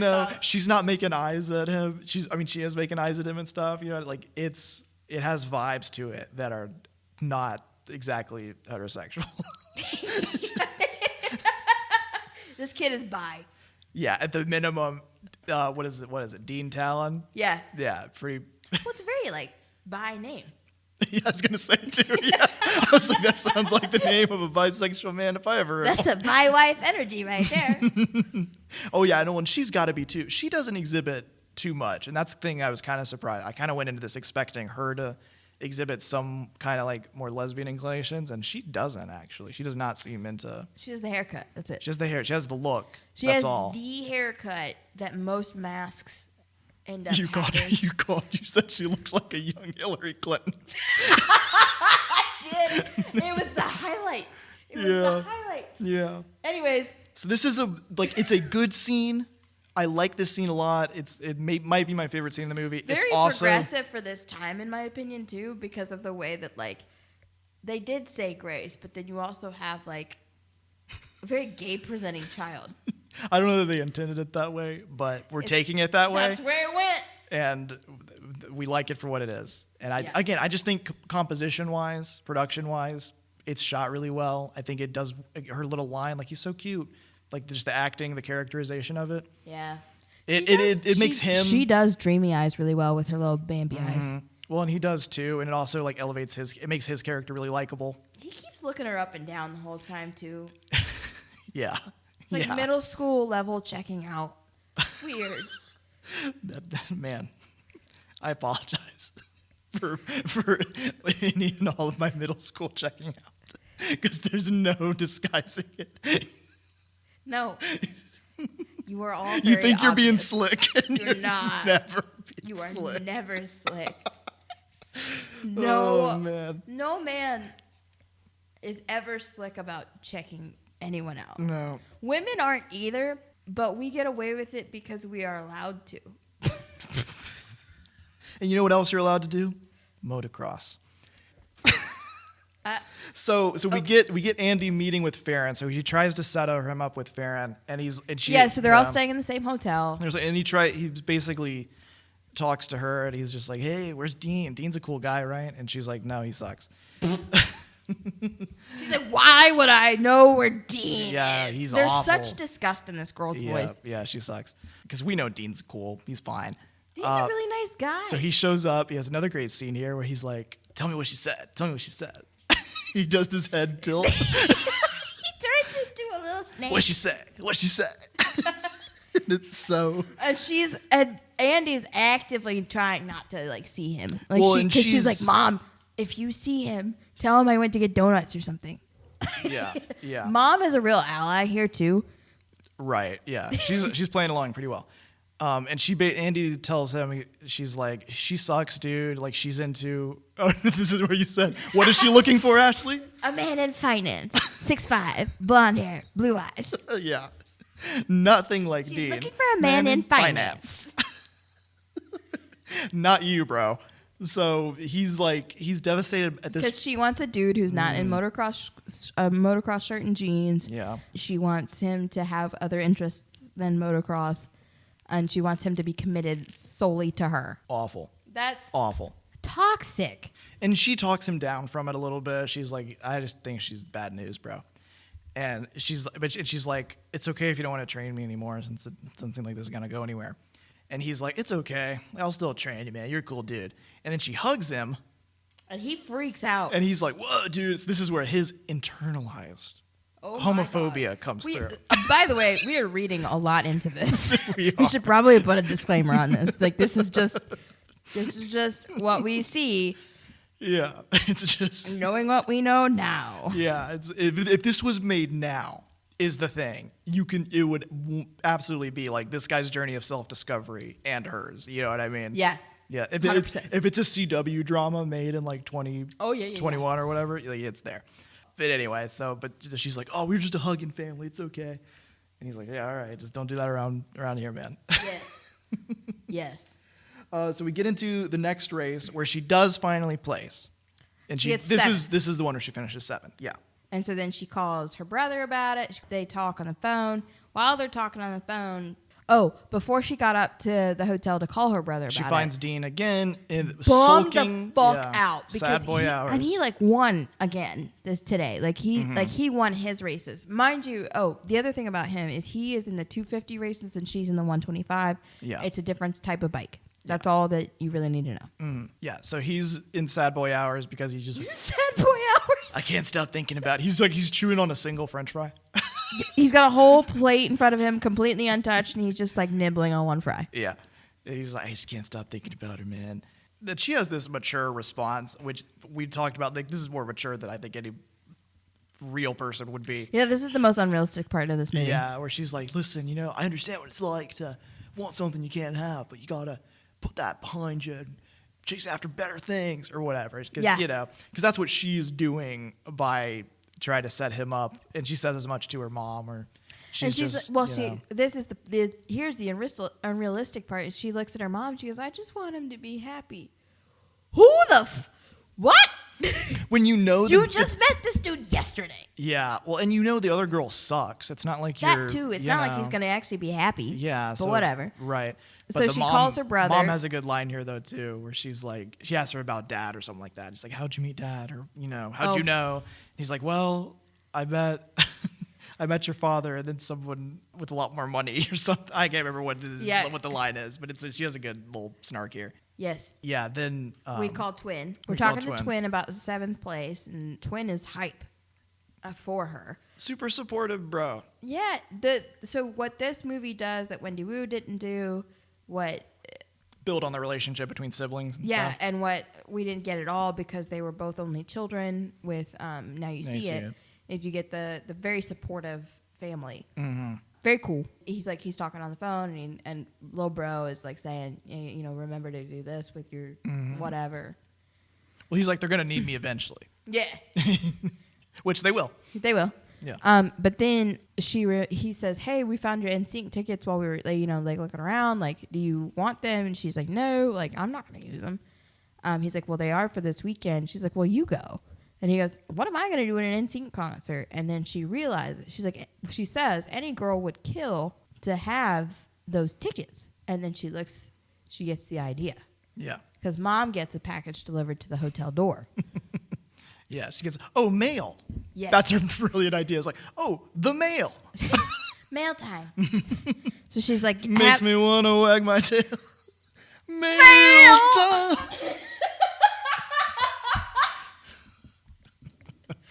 That was a Blue's Clues reference. If yeah. you didn't catch it, good Lord. Full of them today. So she says, hey, can you overnight them to me? And he says, sure. So he overnights the tickets. She gets her presumably. brilliant plan with Dean. So she and Dean are like coming out of the elevator. Now Dean is looking like a sensitive, elevated man. A man of taste. The only way this happens is he has a turtleneck on. Yeah, nice knit turtleneck, which it looks pretty hot out. It's like, this is, I don't know what the weather Fuck is. outside. And he's wearing a turtleneck. Are you kidding me? And she's like, dude, I'm telling you, NSYNC sucks, bro. I can't believe you got fifth row tickets. You will never catch me dead at an NSYNC concert. Whatever. Trashes herself so that she's also off the table with, what is this girl's name? Farron. What a name, right? Farron and Dean Talon. The names in this are all over the place. Fallon Art and Talon would Henderson? have been better. Huh? Arthur? Fallon? Fallon would have been better. Dean for her. Fallon? Or Fallon Talon? Fallon and You think Talon. you want her to be Fallon Talon if she marries this guy? Well, she wasn't going to marry this dude anyway. Well, she definitely won't if she's going to be Fallon Talon. The alliteration. That's not what that is. That's just rhyming. Anyway, she falls for it. We're funny. So she falls for it. She's like, you have tickets in sync? Oh my God. She's like, do you have anyone to go with? He's like, I guess not. You wouldn't be interested in going, would you? And he plays it really cool. He actually finally He has does. a voice. He seems He's a little okay. shy, but he's like, But he plays it coyly. It's supposed to be that he's a little shy. And then it gets a little Ocean's 11-y where she's like, my dad's going to be here in a bit, but I'll go get change or whatever. And he's like, oh, man. And Andy's like, I'll tell your dad. It's fine. And she's like, oh, well, I'll go get my concert clothes on. Actually, You need concert clothes. Even in 2001, you needed concert clothes. I guess I pack that way. I was going to say who packs concert clothes just Taylor in the Swift outfits girlies. that you can go. But then I realized that I pack a ridiculous amount of outfits knowing that I'm only there for the weekend. So it's fine. I'm packing like 20 pairs of underwear for like a 2-day trip. Just in case. Just in you shit case. yourself. Just in case I shit myself like 18 times. Yeah. You never have enough. You never know. I'm dead. I'm going to need a minute. Just in case you shit your... What were we talking about? Ocean's 11. So Oh. Andy is like, her dad's not coming down. I called her. I told her Yes. dad'd be waiting for her. And so she leaves Dean to like get with her. And that's it. And that's it. They're together ever since. Yeah. So the next day at the race, no, literally, Yeah. because you cut to the next day at the race and they're holding hands walking in.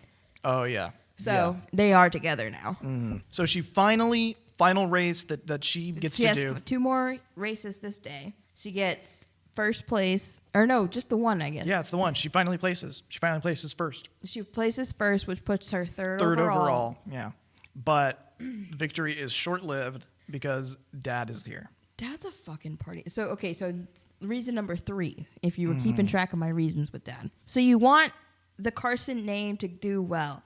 You know for sure, because you read the letter, you know from the letter that there had to be a Carson Racing showing at this heat or at this the meet or whatever it is. This competition in order to qualify for the next one.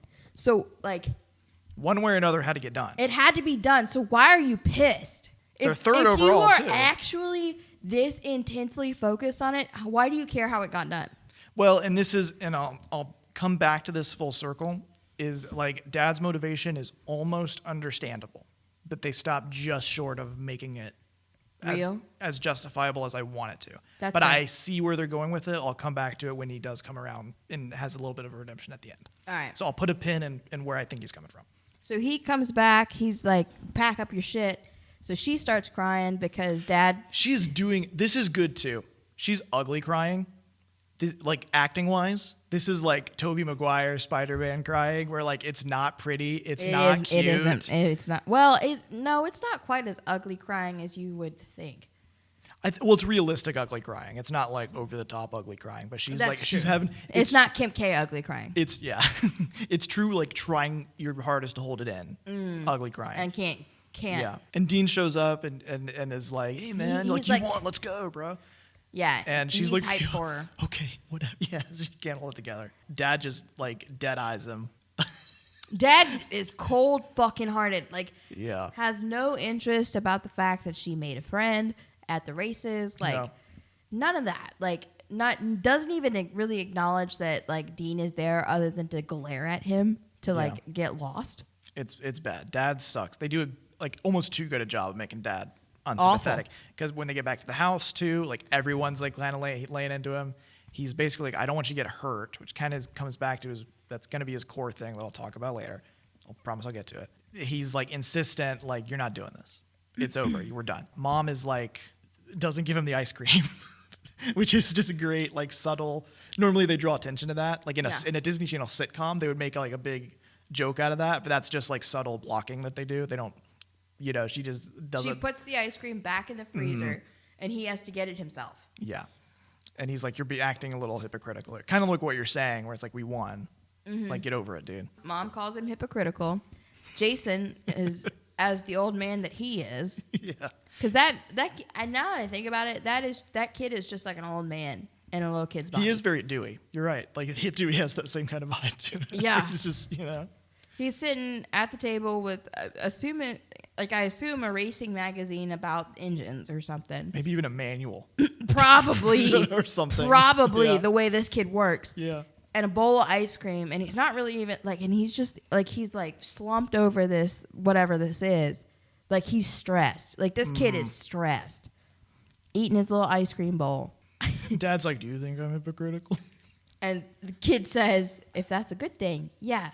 If that's a bad thing, no way. And Dad's like, which feels like a last minute effort to like make him a little funny and sympathetic. It's still not enough. It's not enough. It's like they kind of tack this little joke on the end of this scene, and I don't think it works as well as they want it to work. The next day, Andi goes back to her girl clothes, which looks weird with her current look.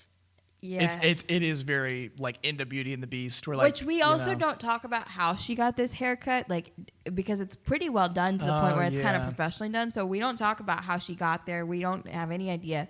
Allegedly, she took clippers to her head herself, but how did she get the fade so well in the back? I don't know. She got that Captain Marvel do. Yeah. Really? Yeah. The Brie Larson. Yeah, I see what you mean. It's perfectly highlighted, which her hair was highlighted it's before. Like, how did she get that? Even if she had done it herself, I would have wanted just like a shot of her. I am kind of sad we didn't get like a nice like Mulan cutting her hair sequence type thing of her doing it. Yeah, like in the other one. Or starting to do it and then it cuts off or something like that. In the other 12th Night adaptation, we get a whole like makeover montage scene. Right. With I think the reveal of this one is good. Going back where she does just pop up in the store. That's true. Fully changed, like, for the joke, it kind of lands. Yeah. But I like what you're saying. Where like it would be good if there was a dramatic makeover sequence. The other person that she looks like with this hair is Jamie Lee Curtis in Freaky Friday. A little bit, yeah. That's another one we got to do. The movie shifts now for like a good 10 minutes or so here. When we meet, guy knocks on their door. He literally gets his 15 minutes of fame. I timed his screen time. He sucks. Is it like about 15 minutes? It's 15 minutes. That's crazy. So like side villain introduced towards the end here, which like I have a couple reasons why I don't love this. Is so like René Cartier, who is like a French racer who Dad's picked up from Europe to basically replace Andi and race for them in this final heat or whatever it is. And from the jump, this dude is the worst because he knocks on the door and immediately kisses Andi's hand, which she's like grossed out about and tells her brothers about, and they're like, ew. Does the same to Mom too, and Dad's uncomfy. Dad's uncomfy about it too. All right, and he starts ordering them around. He's like, I need you to buy me these pots. He's like, I need these. He has a whole list of parts that he wants immediately. He doesn't want Jason to do them, even though Jason's like an expert. Jason's the actual one that does, and everybody trusts Jason in the family to do the stuff. Like this is not new. This is not something that Jason is just like offering to do. He takes over Andi's bedroom because he has to sleep in a west-facing room where the sun won't wake him up or whatever the hell. Yes, because he needs his beauty sleep. Yeah. He's already ugly. And Dad goes along with all of this. Dad is catering to his every whim for like no reason. Yeah. This is reason number 4 why Dad sucks. He blows out like the top engine or whatever it is on one of the bikes. He's over revving. While practicing. He's over revving while practicing, which blows the engine in the top end. He insults Jason. He insults Andrew. He insults Andrea. He has a scene where he straight up like finds her like doing dishes or something. He walks up to her after coming in, insulting both of her brothers, and says, "I see you finally figured out where you're most useful to the family." Whoa. Buddy! Yeah, when I watched this for the first time, Them's fighting words. I was like, dude, bro. You did text me about this, and you like had warned me that this was going to be god awful. Yeah. I didn't believe you. I was like, oh, it's going to be fine. Nuh-uh. My criticism of this is that like it got the intended reaction out of me where I was like, whoa, this guy sucks. Whoa. Yeah, he is. He's not an ambiguous villain at all. No, and it makes you. Oh, they had also found an article that he was unsportsmanlike. Yeah, that he just sucks. He's been disqualified from European races as well. And Dad insists like that's what we need. We need aggression, right? Or not to win or whatever. But I have mixed feelings about this character and like the purpose he serves by like being this like because up until this point the movie has been kind of realistically sexist. In the sense of like guys picking on her at the beginning and stuff like that, and stuff like, oh, she can't hug him because that's unmasculine. And, it almost feels, it's even now, like 20 something years later, it still kind of feels like all of the upward. This is very over the top. That's what I'm saying. Yeah. Is that this is like immediate, like stay in the kitchen. He's awful. He sucks. And he's like, not to bad rep for France. All the above. Yeah. Not to say that there are not people like this who are over the top this way. IRL. You know what I mean? These people exist. But this is the kind of person who wants Gilead. Oh yeah, from The Handmaid's Tale. Yeah. Absolutely.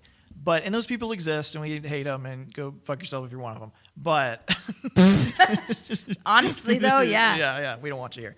But for the story, it's been very realistic and grounded up until this point, and now it's like he's very over the top and very hitting this theme a little harder. Although I mean, to your point, these people exist. Yeah. I mean, I think it does work in the sense that he is kind of the final challenge you have to overcome, and she has to overcome him as directly as possible, as she does. And again, at the end of the day, it got the intended reaction out of us. We were just like, fuck this guy. He sucks. And well, and if you think about it conversely, if a nice guy had come in from Europe. Do you think that would have been better if it was like almost a twist? No. Don't they do that in like Princess Diaries or something with like a nice guy who ends up being evil or something like that? Like yes. he's revealed as like I'm misremembering the plot of those, or maybe it's some other movie I'm thinking of. It's Princess Diaries 2. Okay. Yes. Yeah, because it's Chris Pine. But if this had been a genuinely nice European dude, you'd have been like, yeah, of course you let the European dude ride for the family. Yeah. You know what I mean? Like this, but you need somebody like we needed in 13, like we needed in 11. You need a dude with no honor. Just escalated evil. Yeah. To truly see the fight through. Yeah. Yeah, because you wouldn't be as fired up. See the theme through and stuff. Yeah. You wouldn't be as fired up about letting Andi race, really. Yeah. If it weren't this incredibly awful dude. Mm-hmm. Do you feel like it is still a little too much too late? Where she should have been facing a little bit more? I guess she couldn't because she's in disguise. Right. That was the whole point. Yeah. No, yeah.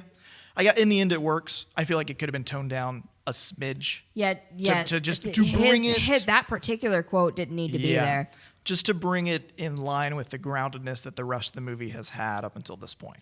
Although, it does give you a really good groundwork for Mom's quote later. Mm. So we get through this dude sucking at the house. The next day, basically, we're racing again. He races for the family in the first heat. Well, we also real Andrew meets Dean. Oh, yeah, And Dean also meets real Andrea for the first time and is like immediately smitten. Yeah. Yes. And she knows Farron as well. He also starts stumbling the same way that he was with Farron when he first met her. Oh, yeah. Dude has no riz. But, oh, man. So, yeah. So he races in the first heat and like knocks a dude off his bike. So like immediately. That unsportsmanlike conduct came right back. Still wins it, but like no one's. But he blows the engine out again. He blows the engine out again, and then he comes out post-heat interview, they ask about Andi because they're like, well, Andi has showed us real promise, and apparently he tweaked his leg, you know, because you have the actual Andi walking around with his leg brace. Right. You know, and, you know, can you speak to his injury or whatever? And dude takes the mic completely and is like, that's the past. We don't need to talk about him. Yeah. Like, well, and there's a bit here too where we see Art Henderson, the little rival racing company guy, like he kind of is lurking in the background. Art literally comes out and weasels his way into like walking off with Renee. Mm-hmm. Well, even earlier, like he does a thing earlier when I think Dean wins or one of the other guys wins, where he like kind of interrupts the whole interview and he's like, Art Henderson racing is the best. Yes. And I think he kind of like nudges Dean at some point, and Dean's like, and also my Art Henderson motorcycle is the best. Like, you know, like he's shilling his company as much as possible. Right. So he weasels his way back in with Renee. Andrea notices him talking with Art. But in the meantime, she goes over to check on the guy. So the guy that Renee knocked over is the guy that she was beating in the last one. Right, and is Dean's teammate. Barrett. And it's Barrett. Yeah. And so they go figure out, she goes to go figure out if Barrett's okay. And they're talking about the bike being fucked up or whatever. And she's like, she gives him a recommendation on a pipe. And he's like, oh, damn, she knows bikes? Yeah. That's hot as hell. And then Dean's like, oh, my God. You know? Yeah. And she's like, well, I grew up in a racing family. And he's like, looking right at her. Yeah. It really feels like he should. And he does, I guess, have a line here. It's like, I just feel like I know her. Right. But, like, dude, that is Andi, dude. Like this, that's your buddy too. It's the same face. She's not like she just has eyeliner on. Barely, that's it. Barely too. Like she is not like hyper prettyed up or anything. Like she's a no, it's not heavy eyeliner or anything. No. So she talks to him, tells him what to do with the bike. She walks off. As she's walking off, she sees Renee coming out of the Art Henderson trailer because she was standing right next to it, and she's like, "Hey, dude, what the fuck?" And he's like, I don't appreciate you treating me like a criminal. I didn't do shit. Dad finds them talking and is just like, leave them alone. Like, we have no reason to believe any of this or whatever. And it's just like, dude, we have all the reason to believe. And so he like tells her to apologize to him. So she goes off presumably to, like, he's already stormed off. Renee has. Yeah. She goes off to presumably apologize to him.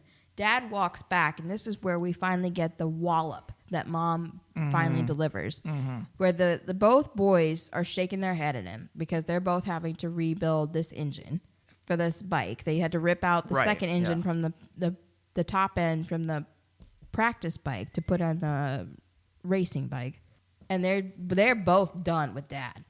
And Mom says, "Well, tell me something. How would you?" She said, "Well, she starts off with the." Aren't you the one who says that if it barks like a dog, walks like a dog, it probably has fleas, is full of fleas like a dog? Yeah. And he's like, well, you know, sounds like some folksy shit, I'd say. He's like, well, no, he basically is like, you're wrong. Like, this is just y'all being ridiculous or whatever. Like, you just don't like him because whatever. And she was like, all right, let me put it to you this way. How would you describe Andi? And he goes, she's beautiful, she's smart, she gets along with just about everybody. She's like, okay, let me stop you right there. She gets along with just about in your everybody. words, she gets along with just about everybody. Why doesn't she get along with this dude? Yeah, says a lot if someone, which this is true for life too. I think this is actually again like another just there's a life lesson tucked in there. Yeah, there's a couple in this one. And Jason has a nice one-liner as he walked by, and he goes, "She speaks the truth, Dad." And then just like, or he says something like, she got me too, man." something like that. Yeah. And Dad like sits on the stump and like kind of has this internal, which I like this too. He doesn't say it. There's no line. He just sits and thinks. You know, and you see it on his face. Well, much like you, he has to be talked into believing himself. Yeah. He's a stubborn dude. You have to use his words against him. He has to talk himself. It has to be it. my idea. Yeah. Whatever. So we get into his redemption. He goes to like find Andi, finds her still arguing with Renee, who pushes her. And at that point, well, no, he says your family is a disgrace or is a joke. He says your family is a joke. Oh yeah. Well, she's like, I'm doing this for my family, and he's like, your family's a joke. Yeah. And then he like pushes her or whatever, and he's like, get out of here, stop that, it's my daughter, you're fired. And and he's like, fine. So he goes off to betray them, joins the Art Henderson thing, as we'll see. Very quickly. So the second heat comes up, same Which day. I feel like there's got to be contracts involved there. So I don't know the legality and logistics of all that. I don't know. But, for plot, sure. Yeah. 5 minutes later, he's on the other team. He's got a suit and everything. Right. But they have money. They've established that they're the money team. So I guess it tracks. But so we get Andi and Dad walking back arm in arm, Yeah. basically. And brother has already loaded up the bike and stuff. And he's like, I heard you fired Renee. And he was like, well, we still have a rider. Well, let me get to Dad and Andy's scene here, because this is where. Yeah, you have to get the explanation first. This is where I get into, I think, Dad's, because he has this thing. He's like, we prayed to have a daughter, and because I grew up racing, and I had my friends and stuff would get hurt, and I figured if we had a daughter, I wouldn't have to deal with that. I wouldn't have to go through the pain of seeing, my little girl get hurt and stuff. And then we had twins. And then what happens. I trained you to race anyway. Whatever. So on paper, this makes sense. This is like Okay, but here's my counter argument for that. Here's reason number 5 why Dad sucks, and this is the hardest hitting okay. one. I might come back, but go ahead. Okay, so remember when I said early on that this is like the classic, the parents want the kids to live out their dreams Yeah. that they had. Okay, so Mom, when it was just Mom and Andi at the races. Yes, yeah, they have a scene earlier. Yeah, They have a scene earlier where she talks about how she wanted to be in this band, and her grandmother, or Andy's grandmother, her mom, had Talked told her out of it. had told her she needed to quit the very next day or else. And so she did, and she's always wondered what if. And she does have a dead dream that she has carried with her. But instead of trying to force it upon her children, she was in a band, she wanted to sing. Instead of forcing it on her children, she had vowed that her kids would never be prevented from living out their dreams because of her. This is what Dad could have done. right. And this Mom's scene there feels very true to life too, where sometimes you don't get everything you want, and you have to be happy. But your parents stand in your way because they're like, no, you can't because whatever. Well, and this is where my thing with the dad comes in, is it feels like there is a chapter missing from his story, where his stuff, his obsession here with racing and stuff, that's all kind of, that's a lot of tell and don't show kind of stuff with him, where he keeps, he alludes to like, oh, my friends got hurt. I used to race all the time. Well, he talks about it like a retired high school athlete who I could have made it big. Exactly. I could have made it to majors. That's what I want, is I want the specifics. I think it would be better, and this would hit harder and deliver on like the why of like, why is he this way? Why is he such a hard ass about this? Is if like he did get hurt and he couldn't do it anymore. Right. Or if he had a friend who like died or got really hurt, and maybe it was a girl, or something. Maybe he has a more specific. thing. that would have held more water in this scenario than his just little lame ass. Like, I didn't want my little It's so girl to broad. get hurt. Yeah, the way that he talks about it is so broad. Like, my friends got hurt. I don't want you to get hurt. It's like, what friend specifically? Like, what if maybe they had like an uncle or something? Right. I feel like that's an easy little write-in you can do. My sister died because whatever. Yeah. And that would fix, I think, a lot of the problems. Or my sister is permanently injured or something. That would fix, I think, a lot of the problems you have with him. Absolutely. And would at least it softens the blow significantly if that it doesn't were the case. Again, I don't think it justifies him. Absolutely but not. it explains it. Yes. And that, I think, the explanation as it is, I think, is just a little too weak for the rest of the movie. Right. And for how how mean they write him. He's just so mean. He is very mean. But he turns it around, and he does go back, and he's like, we still got a race to win. We got a Carson that can do it. And yes. Yeah, so we get the best scene. It's a pretty badass scene. Andrew's like, I can't. Well, the race starts in a few minutes. Like, I can't. We don't have the time. There's no way that we get this done. Yeah. And Mom comes around the corner with little buddy Jason. Little buddy. Yep. And says, "Oh, you're so quick to give up." And he taps the screwdriver. He's like, haha. Yeah, and and this is what he's been training for this whole movie. Is Yeah. he's been timing himself to be under this kind of pressure. Which again, it delivers on it. It delivers on this little running gag that's been going on. So we get the montage of her getting dressed and getting ready to ride, while brother is stressed It's a and badass- wiping sweat from his Yeah. brow that he ain't sweating at all, but whatever. If this were like the Avengers, it'd be like Iron Man suiting up while like Jarvis assembles a new arc reactor or whatever. Yeah, You know what I mean? 100%. You see what they're going for, and obviously it's like budgeted down to like just being her suiting up, whatever. Yeah, but it's still it lands. It lands lands, because yeah. you see him literally pull engine parts and put them together. Like it's cool. It's cool. And the next thing about it is he goes, well, y'all started this journey together. You should end it together. So yeah. mom and daughter are the two. She gets to be on this as part of the coaches on the sidelines with Andi. We didn't talk also about mom's drip. Oh, like yeah. Earlier, she orders like Carson Racing like jacket and like Yeah. little hat and stuff. So She's cute. She's dripped out for like she's like if I'm doing this, I'm doing it. Yeah, she's I'm very coach. cute. She's Yeah. very cute. She looks really badass, actually. The costuming in this is actually let's talk about that for just briefly. The yellow, very consistent. The way Big that fan. they- The primary colors versus the green. We get that with Cartier ending up to be racing against her in the Henderson green. Yep. It's an okay race again. Like I'm kind of so on the races. Well, so he goes to do his signature move of body slamming on the last turn Yeah. to knock his opponent out, and she brakes hard to avoid that. So he just slides. It sends him flying over Yeah. the track, Yeah. which is great. And it lands. He takes one to the head. He takes one to the He's, like, head. He wheeled- definitely has like at least Yeah. a mini concussion, and he's pissed off about it. So at her post-race interview, he comes up and he's like, "That's such a move that a girl would do." A trick a girl would play. And this announcer's like, "What the fuck does that mean?" Yeah. And so we get the big reveal. Andi is actually short for Andrea. I can't fucking say this girl's name. Andrea. Well, Andrea. we call it Andrea. Or Oh, you're doing like Andrea a Latin. or Andrea. Andrea, and then there's Andrea. There it is. I had to like think it She's through. Andrea. She's It's Andrea. Andy. She's Yeah. Andrea, Andrea. and it's very hard. It's very hard. Anyways, They reveal she's Andrea. they reveal that she's her. Art Henderson. Now you got me. Art Henderson. My bad. Art Henderson is like they go. She's a girl. She can't race.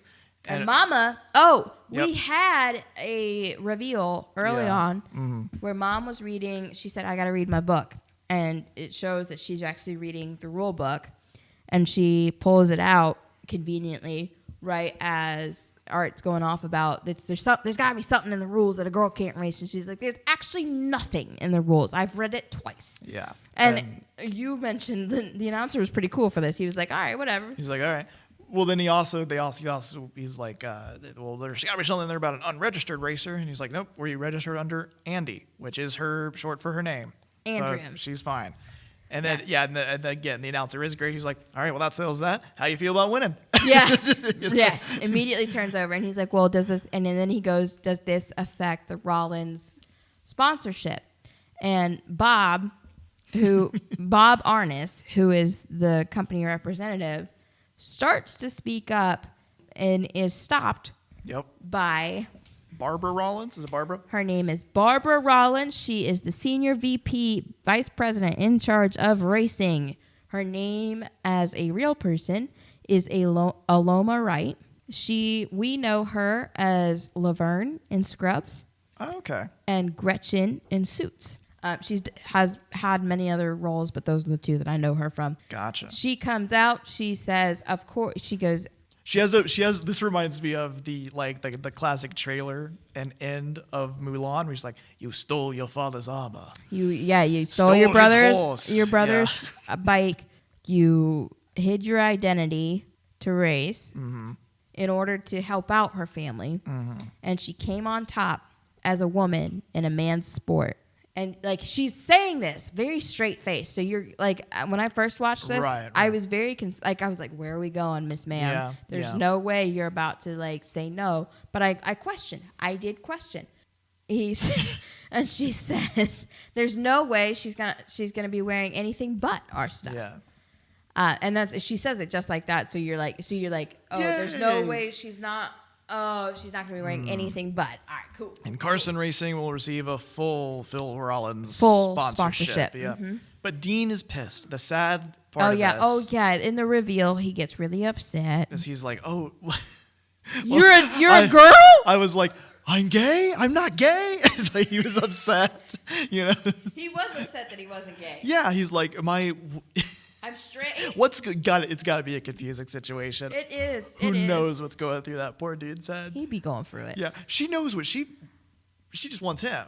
Right. You know, but he's got to be like, what am I into here, man? Both. Just say both, and it's good. It's cool, boo. Mask it's of cool. girls, call it that. That's fine. It counts. Muscle mommies, right? That's what there's a Venn diagram in the middle. He stalks off. We don't see him. Yeah, we don't get an immediate resolution of that. She goes home happy with her family, and they're Mom, in the garage. They're in the garage. Mom comes in to say that the budget came in. The budget came in, and they are approved to hire a 250 rider. And there's an applicant at the front door. And they go outside. She goes outside. She finds Dean, and he's like, "Hey, look, you're looking for a 250 rider." And she's like, "You any good?" She's like, "Yeah." She's they have a like, little "You flirt. still have to interview." Mm-hmm. And he goes, "Okay." You serious? Come on, girl. She's like, and she said, "He's got Riz now." Yeah, now. And she goes, "Yeah, you." She said, "If you, we'll do race. 12 laps." Yeah, whatever. 12 laps and you beat me. It's yours. If you beat me, you get the spot. 12 laps, huh? All right. And then no, he does like, all right. I bet. He's like, all right. And then we end on a freeze frame of them like going over a hill together, doing like a whatever fly. little pose. Yeah, which we said too. This is the only one of these that actually like ends like a proper movie. Right. The rest of them are just like, and then the plot is resolved. Let's go get cappuccinos, and it's over. And then just run off. Run credits. Yeah, it's very sudden and abrupt. This one, which I think, again, just like it's why this one feels the most complete to me, is that it has a proper little epilogue. Like, it doesn't just end with her, she wins the race and she kisses the boy and that's it. Mm-hmm. There's a proper epilogue where it's like, oh, and that last little plot thread we left dangling, it's resolved, it's cute, it's quick. That isn't even dragged out. You know what I mean? That's why, like, I don't even mind that they don't, like, have a kiss, because, like, they've already established that, like, the racing is the bond there. Racing is the bond, but also racing is the love. Yeah, and so we ends with them doing that. Oh, I guess bond, love, whatever. Yeah, so we get it. It's all just very mature. It's very succinct, and it ends properly. I don't know. Like I said, this one just feels the most complete and mature to me. A few slip-ups here and there. With, like, I think Dad needed a bit of more of a backstory. The Renee stuff is a smidge heavier-handed than it needs to be.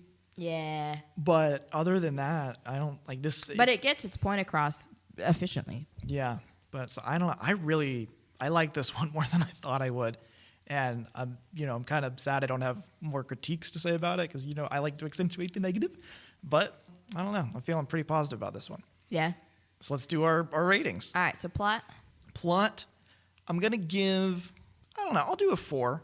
Yeah. I'll do like a 3.54 around there. I'm sitting at a solid 4. Yeah, like it's pretty straightforward. It's not super complex. It's Renee's little over-the-topness that docks it for me. Dad's over-the-topness that docks it for me. Yeah, it's that third act. Mm-hmm. That third act is a little weaker than the rest of it, but that first act is nice and tight. Just a solid setup. Second act, really fun, great character stuff with Mom, right? The brothers, and Andi and Dean. And the family saves this one in a way that, like if this were written with just her on her own trying to do this, it's not quite as solid. Yeah. Well, it would be, like we said, it would be like a lot heavier girl power-y. Right. It'd be like, oh, she's a strong female character, and she doesn't need help from it. You know what I mean? But it's the fact that it is the family wins. And it's very cool that mom and daughter get like this very cool bonding trip, with that first heat. They're the main characters. Yes. And it feels really natural how they become the main characters. Right. What do we have? Production? Yeah. How you feeling? I'm giving this one like a 4.5 because the music's good. Yeah. I know I said I disagreed at first, but I do tend to agree with you that knowing the whole track would have been cool. Mm-hmm. There were so many more better shots that one could have done there. There's definitely more because we only have like the one training session, and maybe that's all she needed. But if we'd have had a little bit more in depth on that, a little bit more in depth, like just shots of the training and like what, like give me different, like show me the gravel, show me the river rock, show me whatever that she's going over. Yeah. Show her like overcorrecting or just correcting on that kind of terrain, because you get him explaining it, but without him explaining it, you have no idea what they're doing. You don't really get. You still don't really see. I feel like that gets too technical for what it is. Yeah. When it's really more of just like, it's a nice little feminist movie. We don't. Music's need to, good though, so love the music. It's solid there. The house and all the outdoor other sets. It all feels real. Yeah. Yeah. Like it's definitely like the locations they've got. That's definitely a house in Texas somewhere. Mm-hmm. Yeah. Yeah. They get did they get that down country? Yeah. Like kind of Midwestish vibe. Yeah. Pretty well. Yeah. I would give it like 3.54. Purely because I would like the races to be shot in a little bit more of a dynamic way where I can just follow the action a little bit more. But we could have had a little bit more from the other racers as well. It could have been a little bit more robust. Sure. I would have liked some more POV shots and stuff. But like you're saying, music is good. The settings are good. The staging's good. Costuming is really good. Like that's all real gear. Yeah. And stuff and real bikes, that's well, like, and you've got a lot of branding it's there. branded, like so it's the real deal. Yeah. You know what I mean?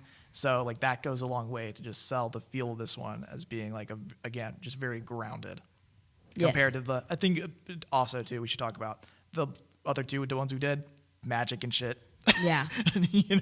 Very fantastical. So I like that we kind of end on this is just a realistic kind of take. And then performance. Ooh. They're all pretty good in this one. I'm going 5 purely because I'm going to tell you my over-the-top ones. Jimmy. Okay. Dad sucking, I think, has way more to do with this with it's more the writing. It's the plot with of Dad. Carhart giving it his all. Timothy Carhart giving it his all. Mom is doing great things. Mary Margaret Humes. Brothers are doing good things. Renee. He sold that shit. He sold that shit. So did Dean. Shitty as it was, he sold it. Yeah, Riley Smith, who played Dean, great. Yeah. And of course, Alana Austin, who played Andi. I'd give it a 4. I think Renee's a little over the top. I think Dad's a little over the top. I think Dad comes back around to being good. But is that the writing? It's more the writing than it is him. But I think he could have done a better job of selling beyond the writing. It's like, like Frank Langella. Now you see it where it's just like this is a better actor than this script is. Yeah, that's true. So, but the mom and the main cast, like the family and Dean, all really great. All have really natural chemistry. I think it's also just because Dad's not in it as much. I think if he was in it more in that act 2, then like maybe we could have we've seen more of that chemistry develop and stuff. Yeah. But as it is, like the ones that we spend the most time with. Good. All very good. And then even Jimmy, who shows up for the one again, scene. I get like the most Disney Channel-ish scene, but like dude knows the assignment. Yeah. And just was like, I'm the comic relief. I'm here for this one. Like, we got the boots, bro. Yeah. We got it. So my driving glasses. Maybe I'll hop in there, fellas. Yeah. So good vibes. It's good. I like this one. I like this one a lot. I'm glad you did, having not seen it and stuff. Well, this arc I liked more than I thought I was gonna, because I was like, oh, it's just gonna feel kind of silly. It's gonna feel youngish. It's just gonna be a return to the inner child. Oh, a girl does boy sport. Well, I thought the whole series was gonna be that way, and then specifically this one, I was like, oh, it's just gonna be a girl and a boy sport. I was pleasantly surprised. I thought too, especially with the way that I knew that it was gonna be a 12th Night adaptation. I was thinking that this would be more like the more on the nose adaptation. Do you want to just say it? Yeah, she's the man. She's the man. And at first, I thought that watching it in the beginning, especially with the doe-eyed thing that Alana Austin has going on, it's very Amanda Bynes-y. But this one held its own, especially knowing that, one, it came before, but 2, having seen it after seeing She's the Man multiple times, very different adaptation. and Yeah. it held it definitely It stands on its own as an adaptation. right. And then just as somebody who was loosely interested in motocross growing up, Sure. you know, or just in racing in general, I loved engines. I still do. That's really cool. Like it was just a really cool concept to see. It was it was enough for me to be like, yeah, I know, but it wasn't so technical that I was like, oh, I don't know what the fuck he's talking about. Right. There were some things where I was like, oh. Yeah. That's for me. It's like the characters overpower any confusion that I could have would have had. Yeah. And But it didn't take itself so seriously that you needed to know the technical. No, and I like that. I like that it like indulges in itself and it being kind of funny and it being kind of cutesy and it having these like funny little lines, like the one where she's like, it's like, oh, that boy is so he's the cutest boy I've ever seen. He's like, so cute. If I weren't the second cutest boy, I might actually have a That chance. was funny. You know, there's just such good writing in this that like again, I think that this one is just. It feels like more than a Disney Channel original movie to me. If you had if you had just shown me this movie. It feels like a normal TV movie. Yeah. Like not even better than like a Hallmark. Very early Warner Brothers, early 2000s. Like, yeah. You could have put anybody's like production logo on that and I would have believed you. Mm-hmm. Yeah, it doesn't, which is kind of a weird way to end this series, I guess, on one that doesn't feel super. But that's what we were supposed to be branded.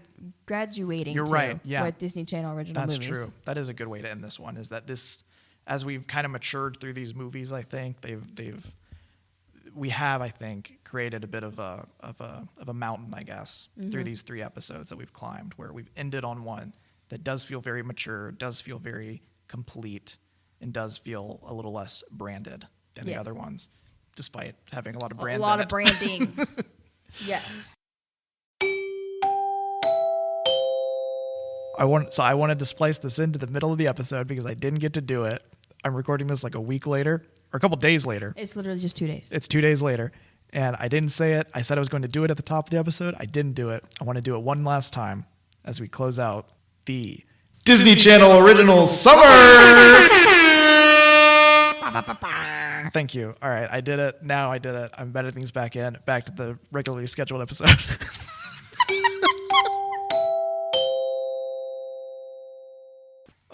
Let's drop our socials because maybe we should do that for each of our little trilogies here. Yeah, for Instagram, we're at Podcast of Critics.